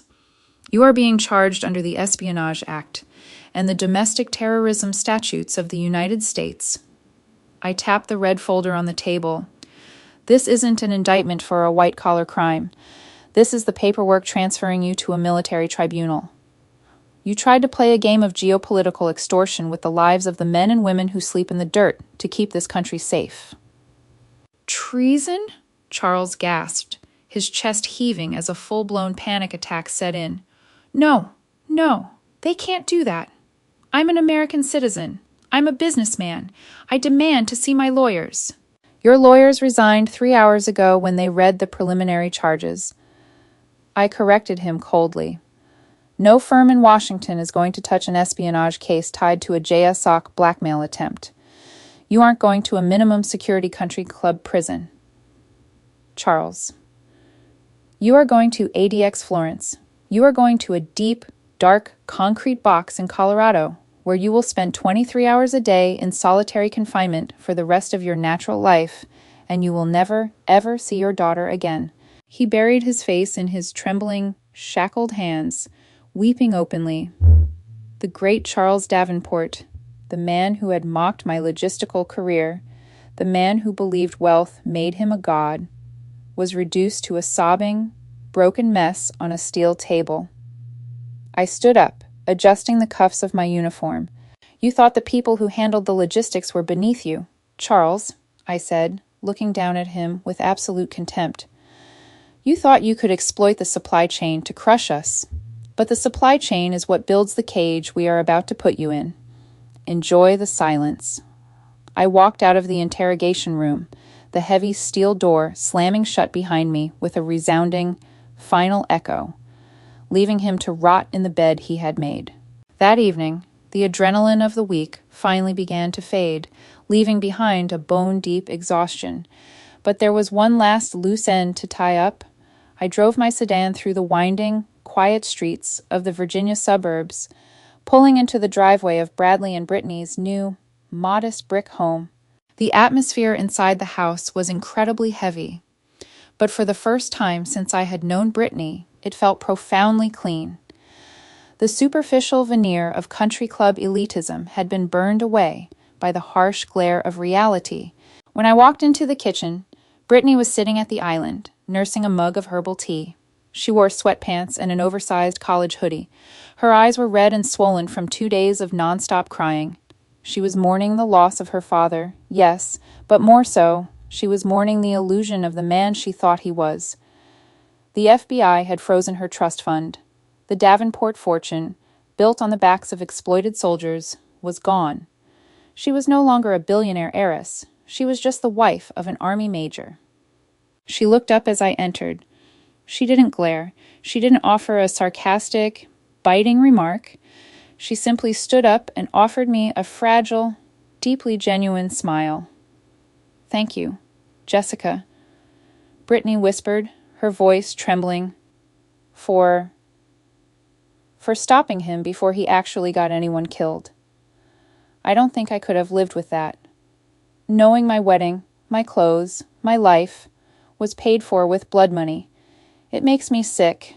You aren't responsible for his sins, Brittany, I said softly, walking over and gently squeezing her shoulder. You didn't know. The important thing is who you choose to be now. She nodded, wiping a tear from her cheek. I just want to be a good wife to Bradley. I don't care about the money anymore. I really don't. Bradley walked in from the living room, carrying 2 glasses and a bottle of high-end scotch I recognized as a gift I had given him for his promotion.